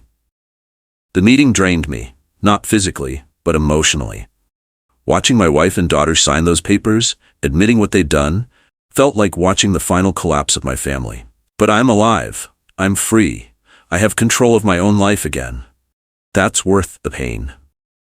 Miles arranges for us to stop by my house on the way to Caleb's apartment. Elaine won't be there. She's supposed to be at her mother's place, planning her move out. But we want to retrieve more of my belongings before she has a chance to interfere. We pull up to the house I've lived in for 40 years. The lawn needs mowing. The paint is starting to peel on the window frames. Small signs of neglect that I hadn't noticed until now, or maybe I noticed but didn't want to admit our life together was falling apart. I'll come in with you, Caleb says, just in case. In case what? She's not here. Just in case. We go inside together. The house smells the same, coffee and the lavender air freshener Elaine loves. Everything looks normal. The living room where I watched TV yesterday afternoon, the kitchen where I've eaten thousands of meals, the hallway leading to our bedrooms. Except when I walk into my bedroom, I see what Caleb meant earlier. It's been stripped. My books are gone from the nightstand, the photos I kept on the dresser, pictures of the kids when they were young, my parents' wedding photo, snapshots from vacations, all gone. Even my favorite reading chair has been moved out. Where's all my stuff? I ask. Caleb opens the closet. Your clothes are still here, but everything else. He trails off. I check the bathroom. My toiletries are there, but the medicine cabinet has been cleared of my prescriptions. I go to my desk in the corner of the bedroom. My laptop is gone, thanks to Caleb retrieving it earlier, but the drawers have been emptied of all the paperwork I kept there. She's been erasing me, I realize, packing me up, getting ready to put me somewhere else. We check the kitchen. On the table, exactly where Caleb said they'd be, are the assisted living brochures. 5 different facilities, all with glossy photos of smiling elderly people doing crafts or sitting in gardens. Places that look pleasant enough if you ignore the fact that they're places you send people who can't take care of themselves anymore. I pick up one of the brochures. Sunset Meadows Memory Care. For your loved ones with Alzheimer's and dementia. I don't have dementia. I've never shown any signs of cognitive decline. Another brochure, Golden Years Assisted Living. Full-time care for seniors who need help with daily activities. They were going to put me in one of these places, claim I couldn't live independently, take over my finances, and eventually, maybe sooner rather than later, judging by that DNR, collect the life insurance when I died. Dad, we should pack your things and go. I don't want to be here when Mom comes back. Give me 10 minutes. I go to my bedroom and start packing a suitcase. Clothes, shoes, the few toiletries that are left. I take photos from the living room, ones of Caleb and his siblings when they were young, ones of my parents, ones from my own childhood. These are mine. Elaine can't have them. In my desk drawer I find something that makes me pause, our wedding photo. 46 years ago we stood in a church and promised to love each other in sickness and health, for better or worse. I was 24. She was 22. We were kids who thought love was enough to build a life on. I leave the photo on the desk. Let her keep it. That version of us doesn't exist anymore. We're loading the car when a vehicle pulls into the driveway. Not Elaine's car, a different one. Beverly, my mother-in-law, gets out looking like she's ready for battle. Frank Westwood, you should be ashamed of yourself, she calls out before she's even reached me. Throwing your wife out of her home, accusing her of crimes, tearing this family apart. Your children are heartbroken, your wife is devastated, and for what? Because you're paranoid? Mrs. Patterson, this doesn't concern you. Of course it concerns me. Elaine is my daughter. I raised her to be a good wife, a devoted mother, and this is how you treat her after 46 years? Your daughter filed a DNR without my consent. She forged my signature on medical documents. She tried to take control of my life so she could inherit my money faster. That's not devotion. That's theft.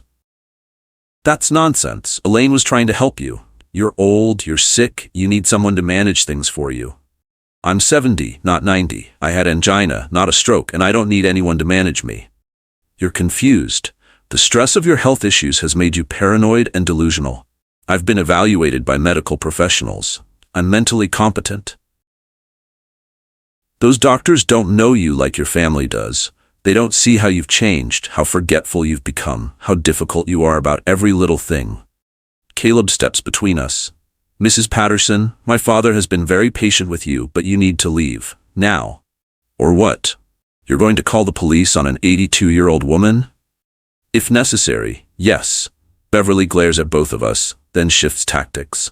Fine. But Frank, I want you to know something. You're making a terrible mistake. Family is everything. Blood is thicker than water. And when you're lying in some hospital bed all alone because you pushed everyone away, you're going to realize what you've lost. I've already lost my family, I say quietly. They tried to kill me. There's nothing left to lose. You're so dramatic. No one tried to kill you. Then explain the DNR filed from my house while I was in the hospital. Explain why I should just let my wife decide whether doctors should try to save my life. Because she's your wife. Because married people make decisions together. Not decisions about death. Those I make alone. Beverly opens her mouth to respond, then seems to realize she's not going to change my mind. She turns and walks back to her car. This family will never forgive you for this, she calls over her shoulder. Elaine will never forgive you. Alyssa will never forgive you. You've destroyed everything over your paranoid delusions. She drives away, tires squealing. Caleb and I stand in the driveway watching her go. That was fun, he says dryly. She's always been like that. Elaine's protector no matter what. Even when Elaine's in the wrong? Especially then. We finish loading the car and drive to Caleb's apartment. It's small, a 2-bedroom in a complex near the university where he teaches. but it's safe. It's away from Elaine and Beverly and Alyssa. It's a place where I can breathe. You can take the spare bedroom, Caleb says, showing me around. It's not much, but it's yours for as long as you need it. Thank you. Dad, I'm sorry. I'm sorry Mom turned out to be what she is. I'm sorry Alyssa went along with it. I'm sorry you're going through this. It's not your fault. I know, but still, you shouldn't have to worry about your own family trying to hurt you. No one should, but apparently a lot of people do. That night, I lie in the spare bedroom in my son's apartment, staring at an unfamiliar ceiling, listening to unfamiliar sounds. My life has completely changed in less than 48 hours. But I'm alive. I'm safe. I have my son, who believes me and protects me. Some things are worth losing a family for.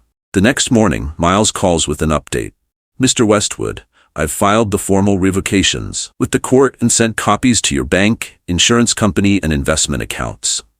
I've also notified Richmond General Hospital that any documents filed by your wife or daughter are fraudulent and should be disregarded. What about pressing charges? That's still your decision. The affidavits they sign provide evidence if you want to pursue prosecution. Adult Protective Services is also opening a case to investigate elder abuse. How long does that take? A few weeks to a few months. They'll interview you, your wife, your daughter, possibly hospital staff. They'll review the evidence and make a determination about whether abuse occurred. If they find evidence of financial exploitation or medical fraud, they'll refer the case to law enforcement. So it's out of my hands? The investigation is, but the decision to press criminal charges is still yours. I think about that. Do I want to send my wife to prison? My daughter? Part of me says yes. They tried to hurt me. They deserve to be punished. But another part remembers 46 years of marriage, of building a life together, of shared history that can't just be erased. Can I think about it? Of course, there's no rush. The affidavits and evidence aren't going anywhere. After we hang up, Caleb makes breakfast, eggs and toast, coffee that's actually good. We sit at his small kitchen table, eating in comfortable silence. What are you going to do about the house? He finally asks. I don't know. I can't afford to keep paying all the bills if I'm not living there. Can you force Mom to pay rent? She's my wife. Legally, she has some rights to the marital home even if the deed is only in my name. So what are your options? Divorce her and sell the house, splitting the proceeds. Or legal separation, and work out some kind of arrangement where she pays expenses. Or try to get her to move out permanently and I move back in. Which do you want? I think about that. I don't want to go back to that house. Too many bad memories now. Every room reminds me of what she tried to do. So sell it. And live where? Here with me.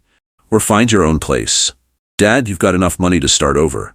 You don't have to keep living in the past. He's right. I'm 70, but I'm not dead. I have retirement savings, Social Security, enough income to live modestly but comfortably.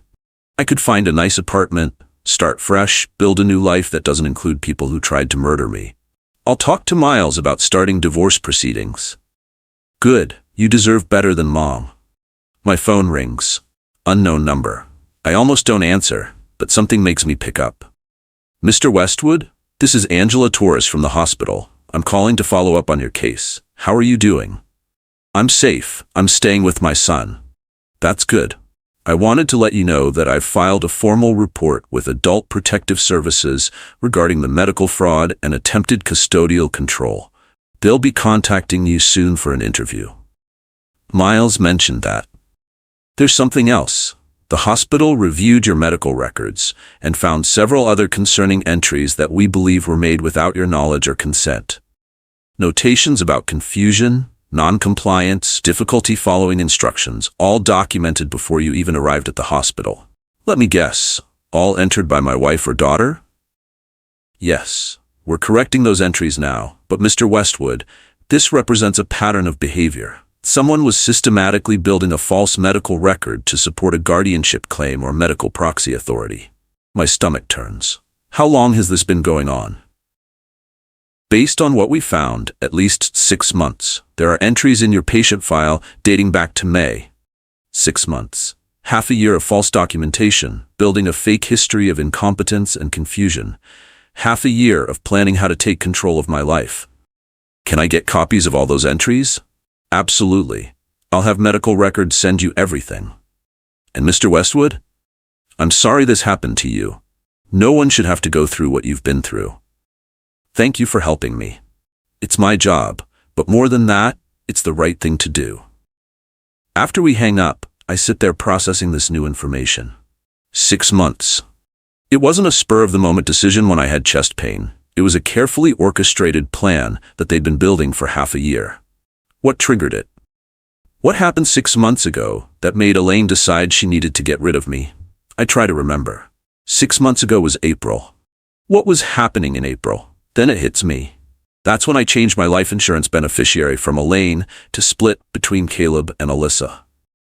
That's when I refused to sign the refinancing papers she wanted. That's when I started keeping my financial documents in a safe deposit box instead of at home. I was protecting myself even then, even before I fully understood what I was protecting myself from. Some instinct told me something was wrong. And Elaine saw those protections as threats to her plan, so she escalated, started building the false medical record, started planning for the moment when she could claim I was incompetent and take control. My phone rings again. This time it's Miles. Mr. Westwood, we have a problem. Your wife just filed for legal separation in court. She beat me to it? Apparently. But here's the concerning part. She's claiming you're mentally incompetent and requesting that the court appoint her as your guardian so she can manage your financial affairs during the separation. What? She can't do that? She's trying. She submitted the false medical records from the hospital, the ones we're in the process of correcting, as evidence of your incompetence. She's claiming you need protection from yourself. This is insane. It's strategic. If she can get the court to appoint her as guardian before our corrections go through, she'll have legal control over your finances, even though you're separated. Can she do that? Not if we fight it.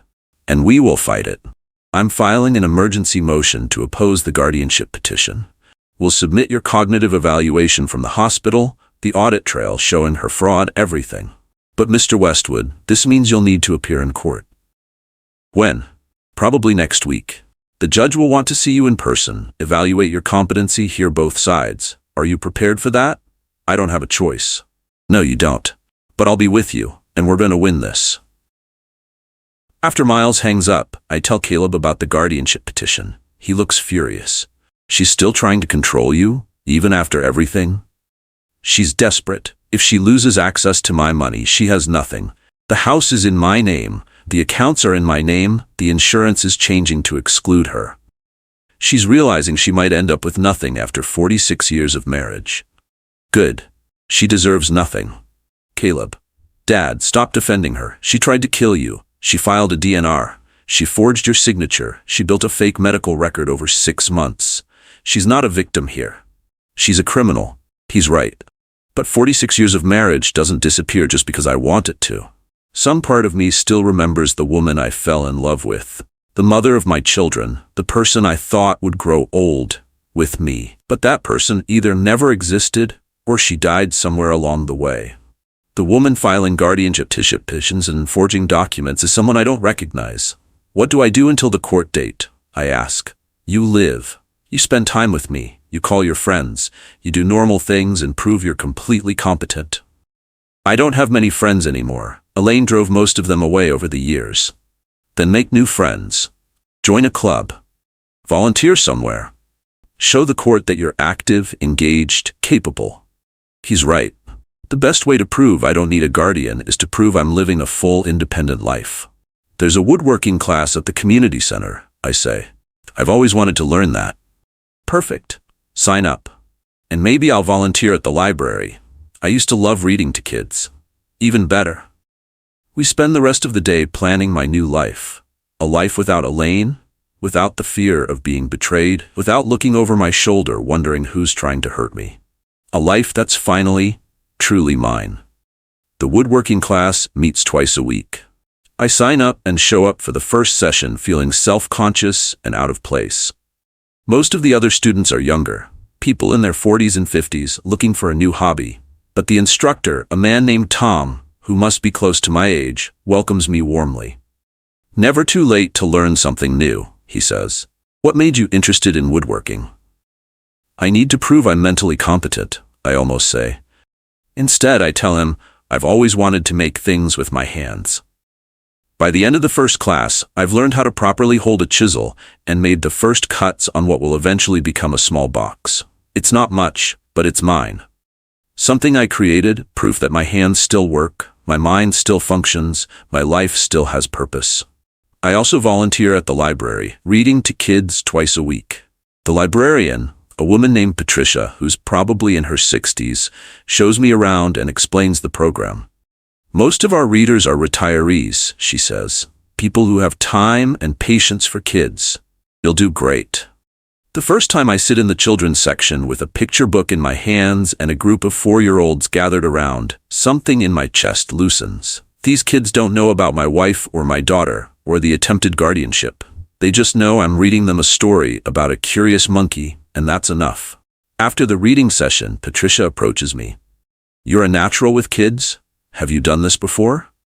I used to read to my own children when they were young. Well, you haven't lost the touch. The kids loved you. I leave the library feeling something I haven't felt in months. Useful. Like I have something to contribute, something to offer. Like my life has value beyond just being a target for people who want my money. At the end of the week, Miles calls with an update on the guardianship case. The court date is set for next Wednesday at 2 p.m. You'll need to be there. Wear something professional but comfortable. You want to look competent and put together, but not like you're trying too hard. What happens at the hearing? The judge will hear from both sides. Your wife's attorney will present evidence that you're incompetent, the false medical records, probably testimony from your wife, and maybe Beverly. Then I'll present our evidence, your cognitive evaluation, the corrected medical records, evidence of the fraud, your recent activities showing you're active and capable. Then the judge will likely want to question you directly. What kind of questions? Standard competency stuff, current events, dates, financial understanding. She'll want to see if you can manage your own affairs or if you genuinely need a guardian. And if she decides I need one, then the judge will appoint someone, not necessarily your wife. The court could appoint a professional guardian, someone neutral. But Mr. Westwood, I don't think it'll come to that. The evidence in your favor is overwhelming. But there's a chance I could lose? There's always a chance. That's why we prepare thoroughly. After we hang up, I spend the weekend preparing. I review current events, make sure I can talk intelligently about politics and news and what's happening in the world. I review my finances, make sure I understand my accounts and investments and income sources. I practice answering questions clearly and calmly. Caleb helps by quizzing me. What's today's date? November 20th, 2024. Who's the president? Joe Biden. How much money is in your checking account? Approximately $4,200. What medications are you taking? Atorvastatin for cholesterol, Lisinopril for blood pressure, aspirin for heart health, and a multivitamin. Perfect. You're ready. I don't feel ready. You're going to be fine, Dad. You're sharp, you're prepared, and the truth is on your side. On Tuesday night, I barely sleep. I keep imagining the hearing, imagining the judge deciding I'm incompetent, imagining Elaine being given control of everything I own. By the time morning comes, I'm exhausted and anxious. But I get up, shower, dress in slacks and a button-down shirt that Caleb helped me pick out, professional but not stuffy. We drive to the courthouse together. Miles meets us in the hallway outside the courtroom. Remember, stay calm. Answer questions directly and honestly. Don't get defensive or angry. Just be yourself. What if myself isn't enough? It will be. We enter the courtroom. It's smaller than I expected, more like a conference room than the dramatic courtrooms you see on TV. The judge's bench is at the front, tables for attorneys on either side, a few rows of seats for observers. Elaine is already there with her attorney, a man in his 50s wearing an expensive suit. Beverly is sitting behind them, glaring at me like I'm the villain in this story. The judge enters and we all stand. She's a woman in her 60s, gray-haired, with sharp eyes that seem to take in everything. She sits and nods for us to sit as well. This is a hearing on a petition for guardianship filed by Elaine Westwood for her husband, Frank Westwood. Mrs. Westwood, your attorney may present your case. Elaine's attorney, his name is Donald Berkshire, according to the nameplate on his table, stands. Your Honor, we're here today because Mr. Westwood is suffering from age-related cognitive decline that prevents him from safely managing his own affairs. His wife of 46 years has watched him deteriorate over the past several months and is concerned for his well-being. He presents the false medical records, the ones documenting confusion and non-compliance. He presents testimony from Elaine about how I've become forgetful, paranoid, difficult to deal with. He presents testimony from Beverly, backing up Elaine's claims. It's all lies or exaggerations, but it's presented convincingly. If I didn't know the truth, I might believe it myself. Then it's Miles's turn. Your Honor, everything you've just heard is fiction. Mr. Westwood is not cognitively impaired. He's not confused, he's not incompetent. He's a 70-year-old man who had a minor cardiac episode and whose wife and daughter tried to use that episode to take control of his medical care and finances. Miles presents our evidence, the audit trail showing documents filed from my house, the forged signatures, the fraudulent DNR, my cognitive evaluation showing perfect competency. He presents testimony from hospital staff about the attempted medical fraud. Then he calls me to testify. I walk to the witness stand on shaking legs. The court clerk swears me in. The judge looks at me directly. Mr. Westwood, please state your full name, date of birth, and current address for the record. Frank Edward Westwood, born March 15, 1953, currently residing at 847 Maple Street, Richmond, Virginia. I pause, though I'm temporarily staying with my son at his apartment while my wife moves out of our marital home. And why is your wife moving out? Because she filed fraudulent medical documents in my name and tried to take control of my healthcare decisions without my consent. I don't feel safe living with her. The judge makes notes. Mr. Westwood, can you tell me what happened on November 14th of this year? I tell her everything. The strange arrival of Alyssa at my house, the quick drive to the hospital, discovering the forged signatures, the DNR filed from my home. I tell her about the blocked phone number, the false medical records, the 6 months of planning that led to that moment. The judge listens without interrupting. When I finish, she says, "And you're claiming all of this was done without your knowledge or consent?" I'm not claiming it. I'm stating it as fact. I have proof. Yes, I see the evidence your attorney submitted, and you're currently living independently with your son? Yes, Your Honor. Are you taking care of your own basic needs? Bathing, dressing, eating, managing medications? Yes, all of it. Are you managing your own finances? Yes. I check my accounts daily, pay my bills on time, understand my investments and retirement income. Do you understand the nature of these proceedings? Yes. My wife is trying to have me declared incompetent so she can control my money. I'm here to prove I'm perfectly capable of managing my own affairs. The judge makes more notes.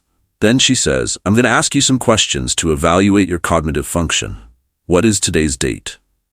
November 27th, 2024. Who is the current president of the United States? Joe Biden. Can you count backward from 100 by sevens? 100, 93, 86, 79, 72, 65. That's sufficient. Mr. Westwood, if you had $100 and spent $37, how much would you have left? $63. The judge continues with more questions. Memory recall, problem solving, current events. I answer each one clearly and correctly. Finally, she says, Mr. Westwood, based on what I've seen and heard today, you appear to be cognitively intact and fully capable of managing your own affairs. Do you believe you need a guardian? No, Your Honor. I don't need anyone to make decisions for me. I need people to stop trying to steal from me. She nods and dismisses me from the witness stand. I return to my seat next to Miles, my heart pounding. The judge addresses the courtroom. I've reviewed all the evidence presented today. I've questioned Mr. Westwood directly and observed his demeanor and cognitive function. Based on everything I've seen, I find no evidence that Frank Westwood is incompetent or in need of a guardian. Elaine's face goes white. Furthermore, the judge continues, I'm troubled by the evidence of fraudulent medical documents and forged signatures. Mrs. Westwood, I'm denying your petition for guardianship. Mr. Westwood is fully capable of managing his own affairs. Additionally, I'm referring this matter to the District Attorney's Office for investigation of possible criminal fraud. The gavel comes down. It's over. I won. Due to length constraints, I'll now complete the final 15 chapters to reach the target word count of 17,550 to 17,580 words. Let me continue. Outside the courtroom, Miles shakes my hand firmly. Congratulations, Mr. Westwood. You just won your life back. I should feel elated. I should feel victorious. Instead, I just feel tired. Watching the judge deny Elaine's petition, seeing her face crumble as she realized she'd lost, it should have felt like justice. It just felt sad. What happens now? I asked. Now we finish the divorce proceedings. Your wife no longer has any claim to guardianship, which means she can't interfere with your finances or medical care. We'll work out property division, probably sell the house and split the proceeds, establish separate lives. How long does that take? In Virginia, with a no-fault divorce? 6 months to a year if everything goes smoothly. Longer if she fights it. She'll fight it. Probably, but she doesn't have much leverage anymore. The court has established that you're competent. The evidence of her fraud is documented. A judge isn't going to be sympathetic to someone who tried to steal from their spouse. Caleb appears, looking relieved. Dad, I watched from the gallery. You were amazing. Clear, calm, completely in control. I was terrified the whole time. It didn't show. The judge believed you. That's what matters. We're walking to the parking lot when a woman I don't recognize approaches. She's maybe 40, wearing professional clothes, carrying a briefcase. Mr. Westwood, I'm Detective Sarah Keller with the Richmond Police Department. The judge referred your case to our department for criminal investigation. I was wondering if you have time to answer some questions. Miles steps forward. I'm Mr. Westwood's attorney. What kind of questions? Questions about the fraudulent medical documents, the forged signatures, the DNR filed without his consent. We're investigating possible elder abuse, medical fraud, and forgery charges against Mrs. Westwood and her daughter Alyssa. My stomach churns. This is real now. Not just civil proceedings, but actual criminal charges. My wife and daughter could go to prison. Mr. Westwood has already provided extensive documentation to Adult Protective Services. Miles says, Can't you work from those records? We can, but I'd like to hear his account directly. It helps build the case if we have his testimony in his own words. I look at Caleb, then at Miles. They both nod slightly. This is my decision. Okay, I say. I'll talk to you. We arrange to meet at the police station the next day. Detective Keller seems satisfied and leaves us her card. Are you sure you want to do this, Dad? Caleb asks as we drive away. Once you talk to the police, there's no going back. They'll pursue charges. I know, but Miles was right before.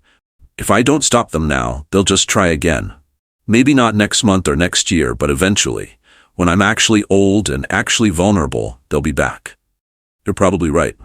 That evening, Elaine calls. I almost don't answer, but something makes me pick up.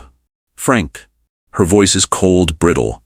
I hope you're happy. You've destroyed our family, our marriage, everything we built together. I didn't destroy anything. You did that when you tried to steal control of my life. I was trying to help you, but you were too paranoid to see it. Helping me by filing a DNR without my knowledge? Helping me by forging my signature? That's not help, Elaine. That's attempted murder. You're delusional. The judge even said you're competent, so use that competency to see the truth. I was protecting you from yourself. I don't need protection from myself. I need protection from you. Fine. You want a divorce? You'll get one. But don't expect me to make it easy. I'm entitled to half of everything we built together. We'll let the lawyers figure that out. And Frank? The police called me. They want to interview me about possible criminal charges. You're really going to try to send me to prison? You're really going to pretend you did nothing wrong? She hangs up without answering. The police interview is scheduled for Thursday afternoon. Miles comes with me, and we meet Detective Keller in a small conference room at the police station. Mr. Westwood, thank you for coming in. I know this is difficult, but I need you to walk me through everything that happened on November 14th and the weeks leading up to it. I tell her the story again. It's becoming easier to tell, like I've developed a script that I can recite without feeling the full emotional weight. But the facts remain the same. forged signatures, fraudulent medical records, a DNR filed without consent, a pattern of manipulation and abuse stretching back months. Detective Keller takes detailed notes. And you have documentation of all this? Comprehensive documentation, Miles says, sliding a folder across the table. Hospital audit trails, corrected medical records, the fraudulent documents, text messages, voicemails, everything. Detective Keller flips through the folder, her expression growing more serious with each page. This is one of the most well-documented elder abuse cases I've ever seen. Mr. Westwood is meticulous about record-keeping, Miles says, which is ironic, given that his wife tried to claim he was incompetent. I'd say, Mr. Westwood, based on what I'm seeing here, I believe we have sufficient evidence to pursue criminal charges against your wife and daughter. The forgery alone is a felony. The fraudulent DNR crosses into medical fraud. The manipulation of your medical records is healthcare fraud. We're looking at multiple felony counts. Will they go to prison? That depends on several factors, whether they accept a plea deal, their criminal history, the judge assigned to the case. But yes, prison time is a possibility, especially for your wife, since the evidence shows she was the primary architect of the scheme. What about Alyssa? My daughter. She was a participant. She forged signatures, submitted fraudulent forms. She's culpable too, though she might get a reduced sentence if she cooperates and testifies against your wife.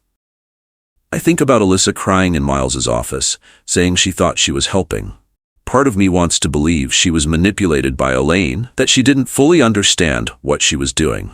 But the audit trail doesn't lie. She filed those forms before she came to get me. She knew what she was doing. What happens next? I ask. I'll take this evidence to the district attorney. They'll review it and decide what charges to file. Then your wife and daughter will be arrested, arraigned, and the legal process begins. You'll probably be called to testify at some point. How long does all that take? Months, maybe a year or more before it goes to trial, assuming they don't accept a plea deal. A year of my life consumed by legal proceedings, reliving the trauma over and over, but also a year of ensuring they face consequences, ensuring they can't do this to someone else. Do it, I say. File the charges. Detective Keller nods. I'll be in touch. Thanksgiving comes 3 weeks later. It's the first Thanksgiving in 46 years that I'm not with Elaine. The first time our family isn't gathered around the table in our house pretending everything is fine. Caleb invites me to his girlfriend Rachel's family Thanksgiving. It's awkward at first. I'm a stranger in their home, an elderly man who doesn't know their traditions or their family dynamics. But Rachel's mother, a warm woman named Patricia, who reminds me of my own mother, makes me feel welcome. Caleb's told us what you've been through, she says quietly while we're both in the kitchen. I'm so sorry. No one should have to fight their own family. Thank you. But I'm also impressed. It takes courage to stand up for yourself, especially against people you love. You should be proud. I hadn't thought about it that way. I'd been so focused on survival, on documentation, on fighting back, that I hadn't stopped to consider whether I should feel proud. But maybe Patricia is right. Maybe recognizing abuse and refusing to accept it is something to be proud of. Dinner is chaotic in the best way. Rachel's siblings and their families, kids running around, multiple conversations happening simultaneously, laughter and arguing, and the comfortable chaos of a family that actually likes each other. I sit at the table watching it all, and for the first time in months, I feel something like peace. After dinner, Caleb and I take a walk around Rachel's neighborhood. The November air is crisp, leaves crunching under our feet. Are you doing okay, Dad? Caleb asks. Really okay? I think so. Some days are harder than others. Some days I wake up and forget everything that happened, and then I remember and it hits me all over again. But I'm surviving. You're doing more than surviving. You're rebuilding. I'm trying. Rachel's family likes you, by the way. Her mom asked if you'd want to join their book club. I haven't read a book in years. Then maybe it's time to start again. He's right. For years, Elaine controlled our social life, decided who we saw and when, gradually isolated me from friends and activities I enjoyed. Now I have the chance to build a new life on my terms. I'll think about it. Good. And Dad? I'm grateful you're here. I know this year has been hell, but I'm grateful you fought back. I'm grateful you're still alive. I'm grateful I didn't lose my father to people who saw him as nothing more than a bank account. I'm grateful for you too. If you hadn't believed me, if you hadn't helped me, I don't know what would have happened. We're family, real family, the kind that protects each other, not the kind that preys on each other. We walk in silence for a while, both of us thinking about what family means and what it should be. In mid-December, Detective Keller calls with news. Mr. Westwood, the DA's office has filed charges. Your wife has been charged with 3 counts of forgery, 2 counts of medical fraud, 1 count of attempted healthcare fraud, and 1 count of elder abuse. Your daughter has been charged with 2 counts of forgery and 1 count of elder abuse. When will they be arrested? The warrants are being executed today. They'll be arrested, arraigned, and released on bail unless the judge determines they're a flight risk. Will they be? Probably not. They have ties to the community, no prior criminal record. But they'll have conditions: no contact with you, no attempts to access your financial accounts, regular check-ins with the court. What if they violate those conditions? Then they go back to jail until trial. That evening, the news covers the arrests. Local woman and her daughter arrested for elder abuse and fraud. I watched the footage of Elaine being led out of Beverly's house in handcuffs, looking shocked and humiliated. Part of me feels satisfaction. A larger part just feels sad. Beverly calls, furious. You did this. You had my daughter arrested. She's 82 years old, Frank. How could you do this to our family? Your daughter tried to steal control of my life. She forged my signature. She filed a DNR without my consent. These are her consequences. She's a good person who made a mistake. She doesn't deserve to be treated like a criminal. She committed crimes. That makes her a criminal. Beverly starts crying.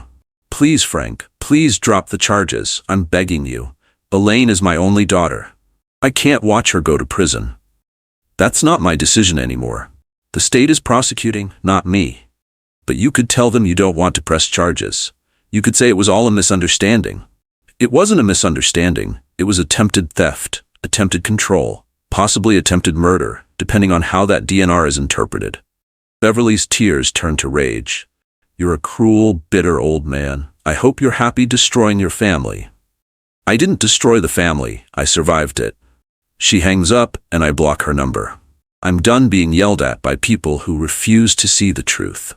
The divorce proceedings move forward slowly. Elaine's attorney files motions, delays hearings, makes everything as difficult as possible. But Miles predicted this. She's trying to drag it out, hoping you'll give up or give in, he explains. She wants you to get tired of fighting and agree to a settlement that favors her. I'm not giving in. Good. Because we have leverage. Her criminal charges mean she's not in a strong negotiating position. A judge isn't going to be generous to someone facing felony counts for defrauding their spouse. The house goes on the market in January. I have mixed feelings watching the for sale sign go up in the yard. 40 years of my life in that house. Raising children there, celebrating holidays there, building a life there. But also being betrayed there, being manipulated there, almost dying there. It sells quickly. The market is good and the house is in a decent neighborhood. We get a fair price, and after the mortgage payoff and realtor fees, there's about $300,000 to split. Your wife is entitled to half, Miles explains. Virginia law says marital assets get divided equitably, and without a prenup, she has a claim. So she gets $150,000 after everything she did? Unless we can prove the marital assets should be divided unevenly due to her misconduct, which we might be able to do, given the criminal charges, but it's not guaranteed. In the end, we settle. Elaine gets $100,000 from the house sale. I get $200,000. It's not equal, but it's fair given her attempted theft. She also waives any claim to my retirement accounts, my life insurance, my personal property. In exchange, I agree not to pursue any civil lawsuits against her related to the fraud. Is that a good deal? I ask Miles. It's acceptable. You're getting most of the marital assets, she's getting enough to survive, and you're both getting out of the marriage with minimal continued conflict. Given the circumstances, that's a win. The divorce is finalized in March, 7 months after that terrible day in the ER. I'm officially single for the first time in 46 years. It feels strange and sad and also slightly freeing. Spring arrives, and with it, a strange sense of renewal. I move into a small 2-bedroom apartment in a complex near Caleb. It's not much, certainly not the house I lived in for 40 years, but it's mine. No one can take it from me. No one can forge signatures or file fraudulent papers or try to steal control. I furnish it simply: a couch from IKEA, a bed, a kitchen table, things that belong to me and no one else. Caleb helps me move in. "This is nice, Dad, really nice, and you're only 5 minutes from me. Close enough for dinner, far enough for privacy." Exactly. I joined Patricia's book club. 8 people, mostly retirees, meeting once a month to discuss books and drink wine and talk about life. It's social interaction without the weight of family drama, and I find I enjoy it. I continue with the woodworking class. By spring, I've made 3 small boxes, a picture frame, and a simple bookshelf. Tom, the instructor, says I have natural talent. "You should sell these at the craft fair," he suggests. "They're not good enough. They're better than half the stuff that gets sold there." Think about it. I volunteer at the library twice a week, reading to kids and helping with the literacy program. Patricia tells me I'm one of their most reliable volunteers. You show up on time, the kids love you, and you're patient with the difficult ones. That's rare. I'm just reading books. You're doing more than that. You're showing these kids that reading matters, that stories matter. That's important work. Slowly, without quite realizing it, I'm building a life. A life that's not defined by Elaine or the betrayal or the legal battles. A life that's just mine. The criminal trial is scheduled for June. Elaine's attorney works out a plea deal. She'll plead guilty to reduced charges in exchange for probation instead of prison time. Alyssa accepts a similar deal. Detective Keller calls to explain. The DA felt that given your wife's age and lack of prior criminal record, and given that you weren't ultimately harmed, financially or physically, probation was appropriate. She'll serve 5 years of supervised probation, perform community service, and pay restitution for legal fees and damages. So she doesn't go to prison? No. But she has a felony conviction on her record. If she violates probation, she'll serve the suspended sentence, 3 years in prison. And Mr. Westwood, she's required to attend counseling for elder abuse offenders. She has to confront what she did. What about Alyssa? Similar terms: 3 years probation, community service, counseling, and both of them are prohibited from contacting you or attempting to access your financial accounts. It's not prison, but it's something. It's consequences. It's acknowledgement that what they did was wrong. Am I required to attend the sentencing hearing? You're invited to give a victim impact statement if you want. But it's not required. I think about it. Do I want to stand in front of a courtroom and explain how their betrayal hurt me? Do I want to watch them be sentenced, knowing part of me still loves them despite everything? I'll think about it. I decide to attend the sentencing hearing, not because I want to see Elaine punished, but because I need closure. I need to witness the end of this chapter so I can move forward. Miles comes with me, though I'm no longer his client. The criminal case is handled by the state. But he wants to support me, and I'm grateful. The courtroom is the same one where the guardianship hearing happened. Elaine and Alyssa sit at the defense table with their attorneys. Beverly sits in the gallery, glaring at me with undisguised hatred. The judge, a different judge this time, a man in his 70s, reviews the plea agreements and asks both Elaine and Alyssa if they understand the terms. They nod and say yes. Then the judge looks at me. "Mr. Westwood, I understand you're the victim in this case. Would you like to make a statement?" I stand, my legs shaking. I wasn't planning to say anything, but now that the moment is here, words come. "Your Honor, I married Elaine 46 years ago. I trusted her with my life, my home, my future. When I got sick, I expected her to take care of me. Instead, she tried to take everything from me. She forged my signature. She filed a DNR without asking what I wanted. She built a fake medical record over 6 months to support a claim that I was incompetent." My voice breaks slightly, but I push forward. My daughter Alyssa helped her. Together they tried to steal not just my money, but my autonomy, my dignity, my right to make my own decisions. They treated me like an inconvenience to be managed, not a person to be respected. I pause, looking at Elaine for the first time. She won't meet my eyes. I don't say this for revenge or to see them punished. I say it so the record is clear. Elder abuse is real. Family members absolutely do prey on their elderly relatives. And if I hadn't caught it early, if I hadn't documented everything, if I hadn't fought back, I might be dead right now, or institutionalized against my will, or stripped of all control over my own life. I sit down. The courtroom is silent. The judge makes notes, then addresses Elaine and Alyssa. You both betrayed the trust of a man who loved you. You treated him as an obstacle rather than a person. That's not just criminal, it's morally reprehensible. I'm accepting your plea agreements, but understand, if you violate the terms of your probation, you will serve significant prison time. Do you understand? They both nod. Then I sentence you as outlined in the plea agreements. This court is adjourned. The gavel comes down. It's over. Really, truly over. After the sentencing, I don't hear from Elaine or Alyssa. The probation terms prohibit contact, and I'm grateful. I don't want to hear their justifications or their excuses or their apologies. Caleb checks in regularly. How are you doing with all this, Dad? Better than I expected. Some days I'm angry. Some days I'm just sad. But I'm not scared anymore. That's the biggest change. I'm not afraid of what they might do next. That's progress. It is. In July, I take my first vacation in years. Caleb and Rachel invite me to join them at a beach house rental in the Outer Banks.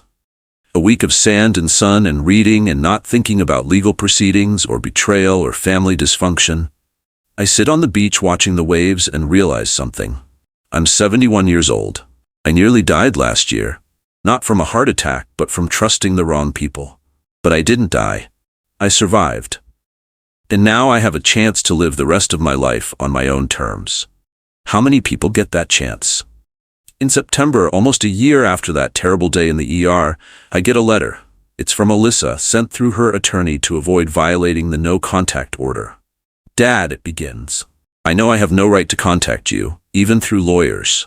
But I've been in counseling for months now, working through what I did and why I did it. My therapist says I need to make amends, but also that you might not want to hear from me. So I'm writing this letter, and if you don't read it, that's okay. I was wrong. Not just wrong in the sense of making a mistake, but fundamentally wrong in how I saw you and how I treated you. Mom convinced me that we were helping you, that we were protecting you from yourself. But that was a lie I chose to believe, because it was easier than admitting we were just greedy. I wanted money. I wanted security.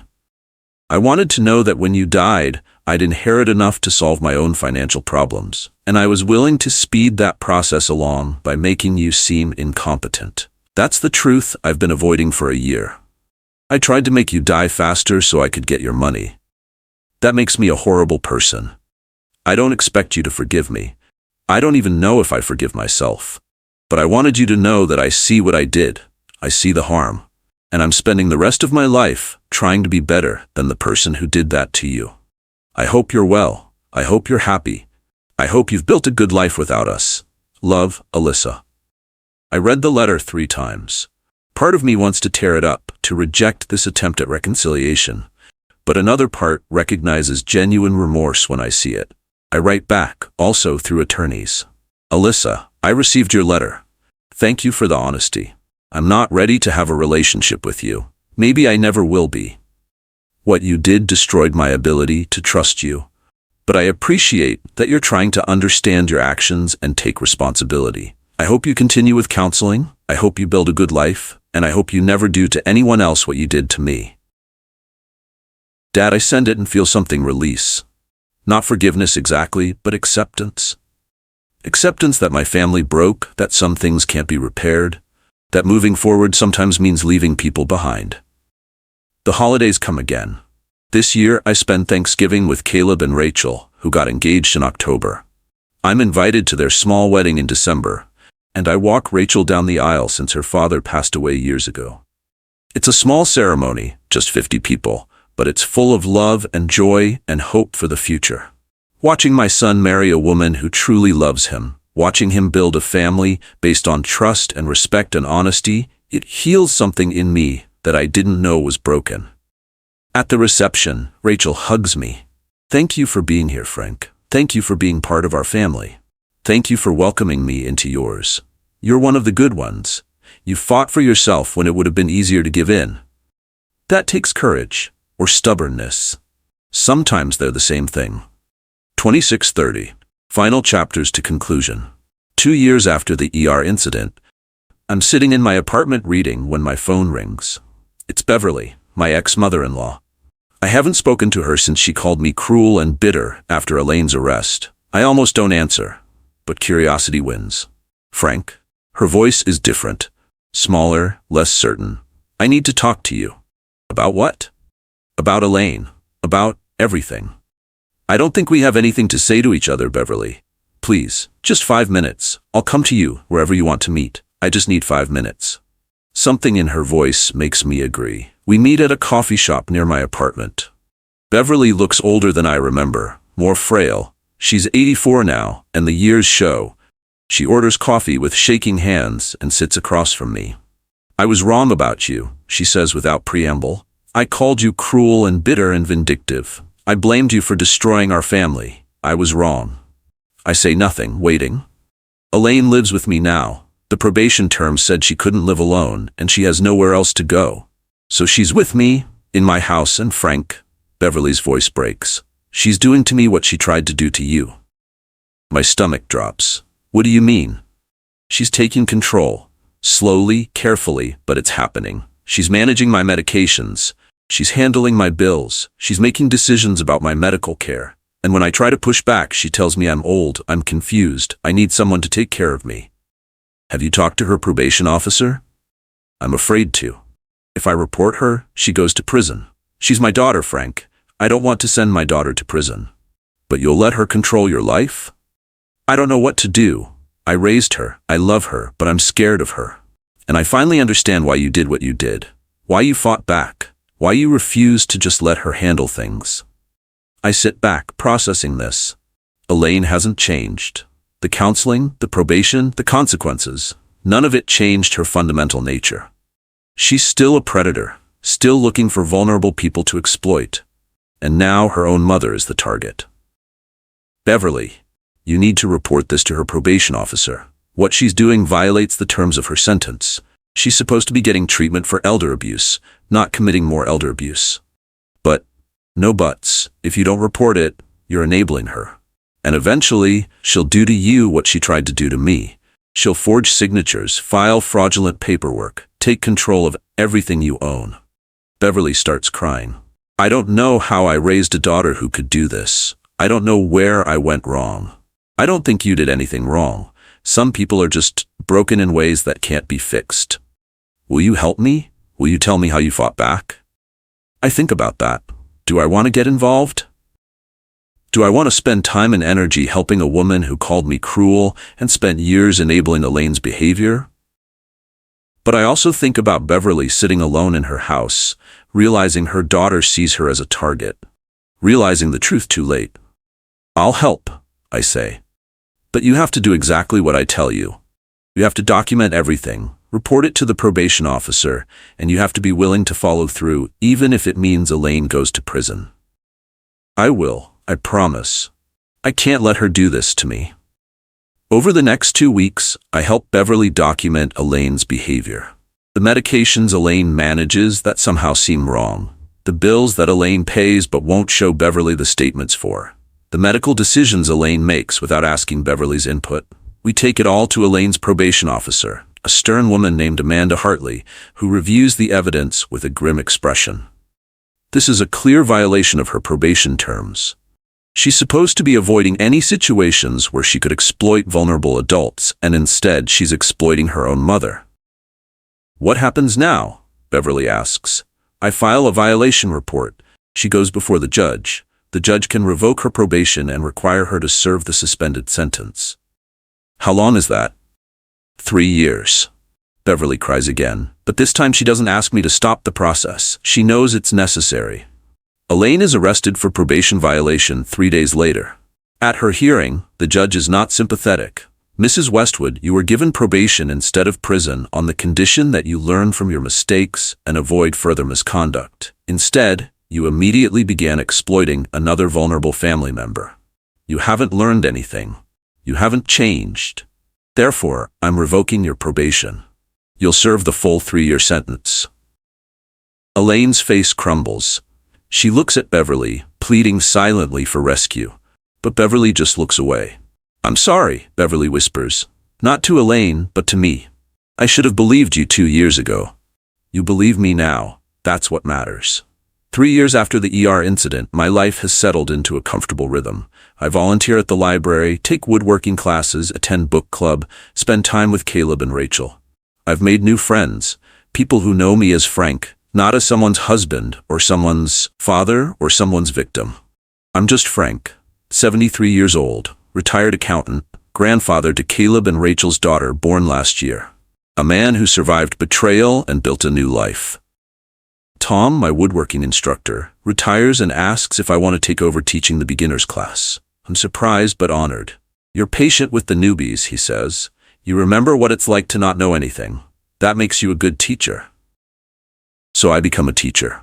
Twice a week, I show eager students how to use a chisel, how to sand properly, how to turn raw wood into something useful and beautiful.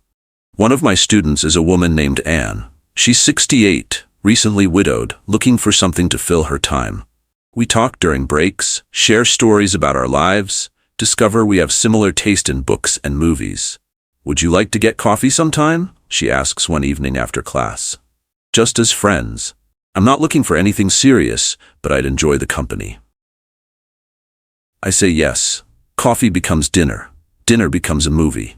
We move slowly, carefully, two people who've been hurt learning to trust again. I tell her about Elaine and Alyssa, about the ER and the forgery and the betrayal. She tells me about her husband's death, about his long illness, about the loneliness of losing your partner after 40 years. I'm not ready for anything serious either, I admit. I don't know if I'll ever be ready. That's okay. Let's just be friends who enjoy each other's company. No pressure, no expectations. It works. We see each other once or twice a week. Coffee, dinner, woodworking class. Slowly, my life expands to include not just survival, but actual happiness. 4 years after the ER incident, Caleb and Rachel ask me to move in with them. Not because you need help, Caleb clarifies quickly, but because Rachel's pregnant with our second child, and we could use help with Emma. Plus, we just bought a bigger house. There's a mother-in-law suite with its own entrance. You'd have privacy, but you'd be close. I think about it. I like my independence, my small apartment, my ability to come and go as I please. But I also like the idea of being close to my granddaughter, of being part of Caleb's daily life instead of just a visitor. Let me see the suite, I say. It's perfect. A bedroom, small living room, kitchenette, and bathroom. Separate entrance, but connected to the main house through an internal door. Private but not isolated. I'll do it, I say. On one condition, I pay rent. I'm not going to be a burden. Dad, you're not a burden. You're family. Which is why I'm paying rent. I don't want to be dependent on anyone ever again. We agree on a modest rent that covers utilities and gives me the dignity of paying my own way. I move in and discover that living with family, real family, the kind that respects boundaries and treats me like a capable adult, is completely different from what I had with Elaine. Emma, my granddaughter, adores me. She calls me Papa Frank, and we read books together every night. When the new baby arrives, a boy they name Henry, I'm the first non-parent to hold him. You're good with babies, Rachel observes. Did you enjoy this stage with your own kids? I missed most of it, I admit. I was working long hours, traveling for the firm. Elaine handled most of the childcare. I regret that now. Well, you get a second chance. Henry and Emma are lucky to have you. 5 years after the ER incident, I get word that Elaine is being released from prison. She served the full 3-year sentence plus an additional time for some infraction I don't ask about. She's 76 now, and according to Beverly, she's changed. Prison was hard on her, Beverly tells me over coffee.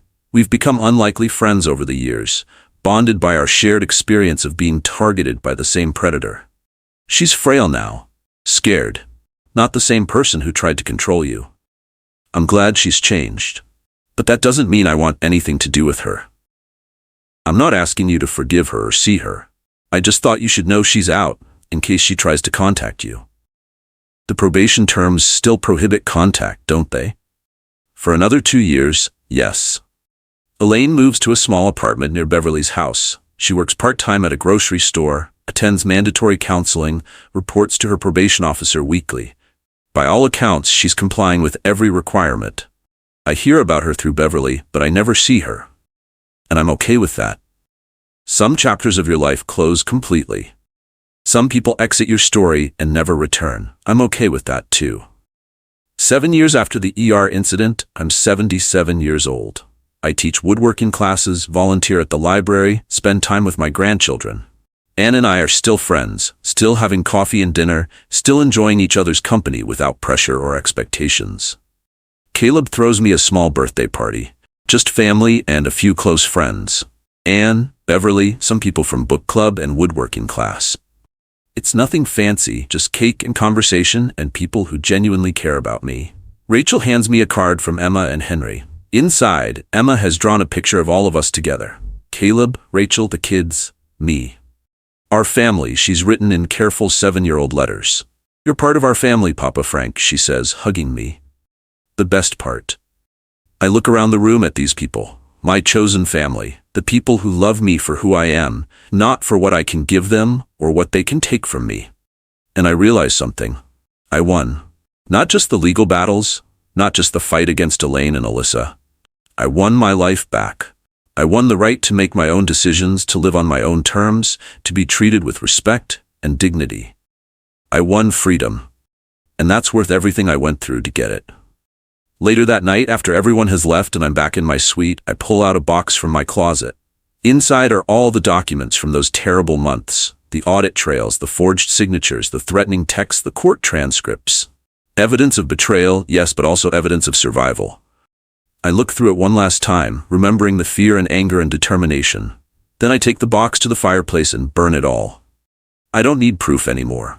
I don't need to document or defend or justify. That chapter of my life is over. I'm free. And freedom, I've learned, isn't just about what you escape from. It's about what you build after. If you've ever been betrayed by the people who swore they'd take care of you, hit subscribe. Because the next story proves one thing. The truth always leaves a paper trail. And sometimes, the sweetest revenge isn't ruin. It's freedom with receipts.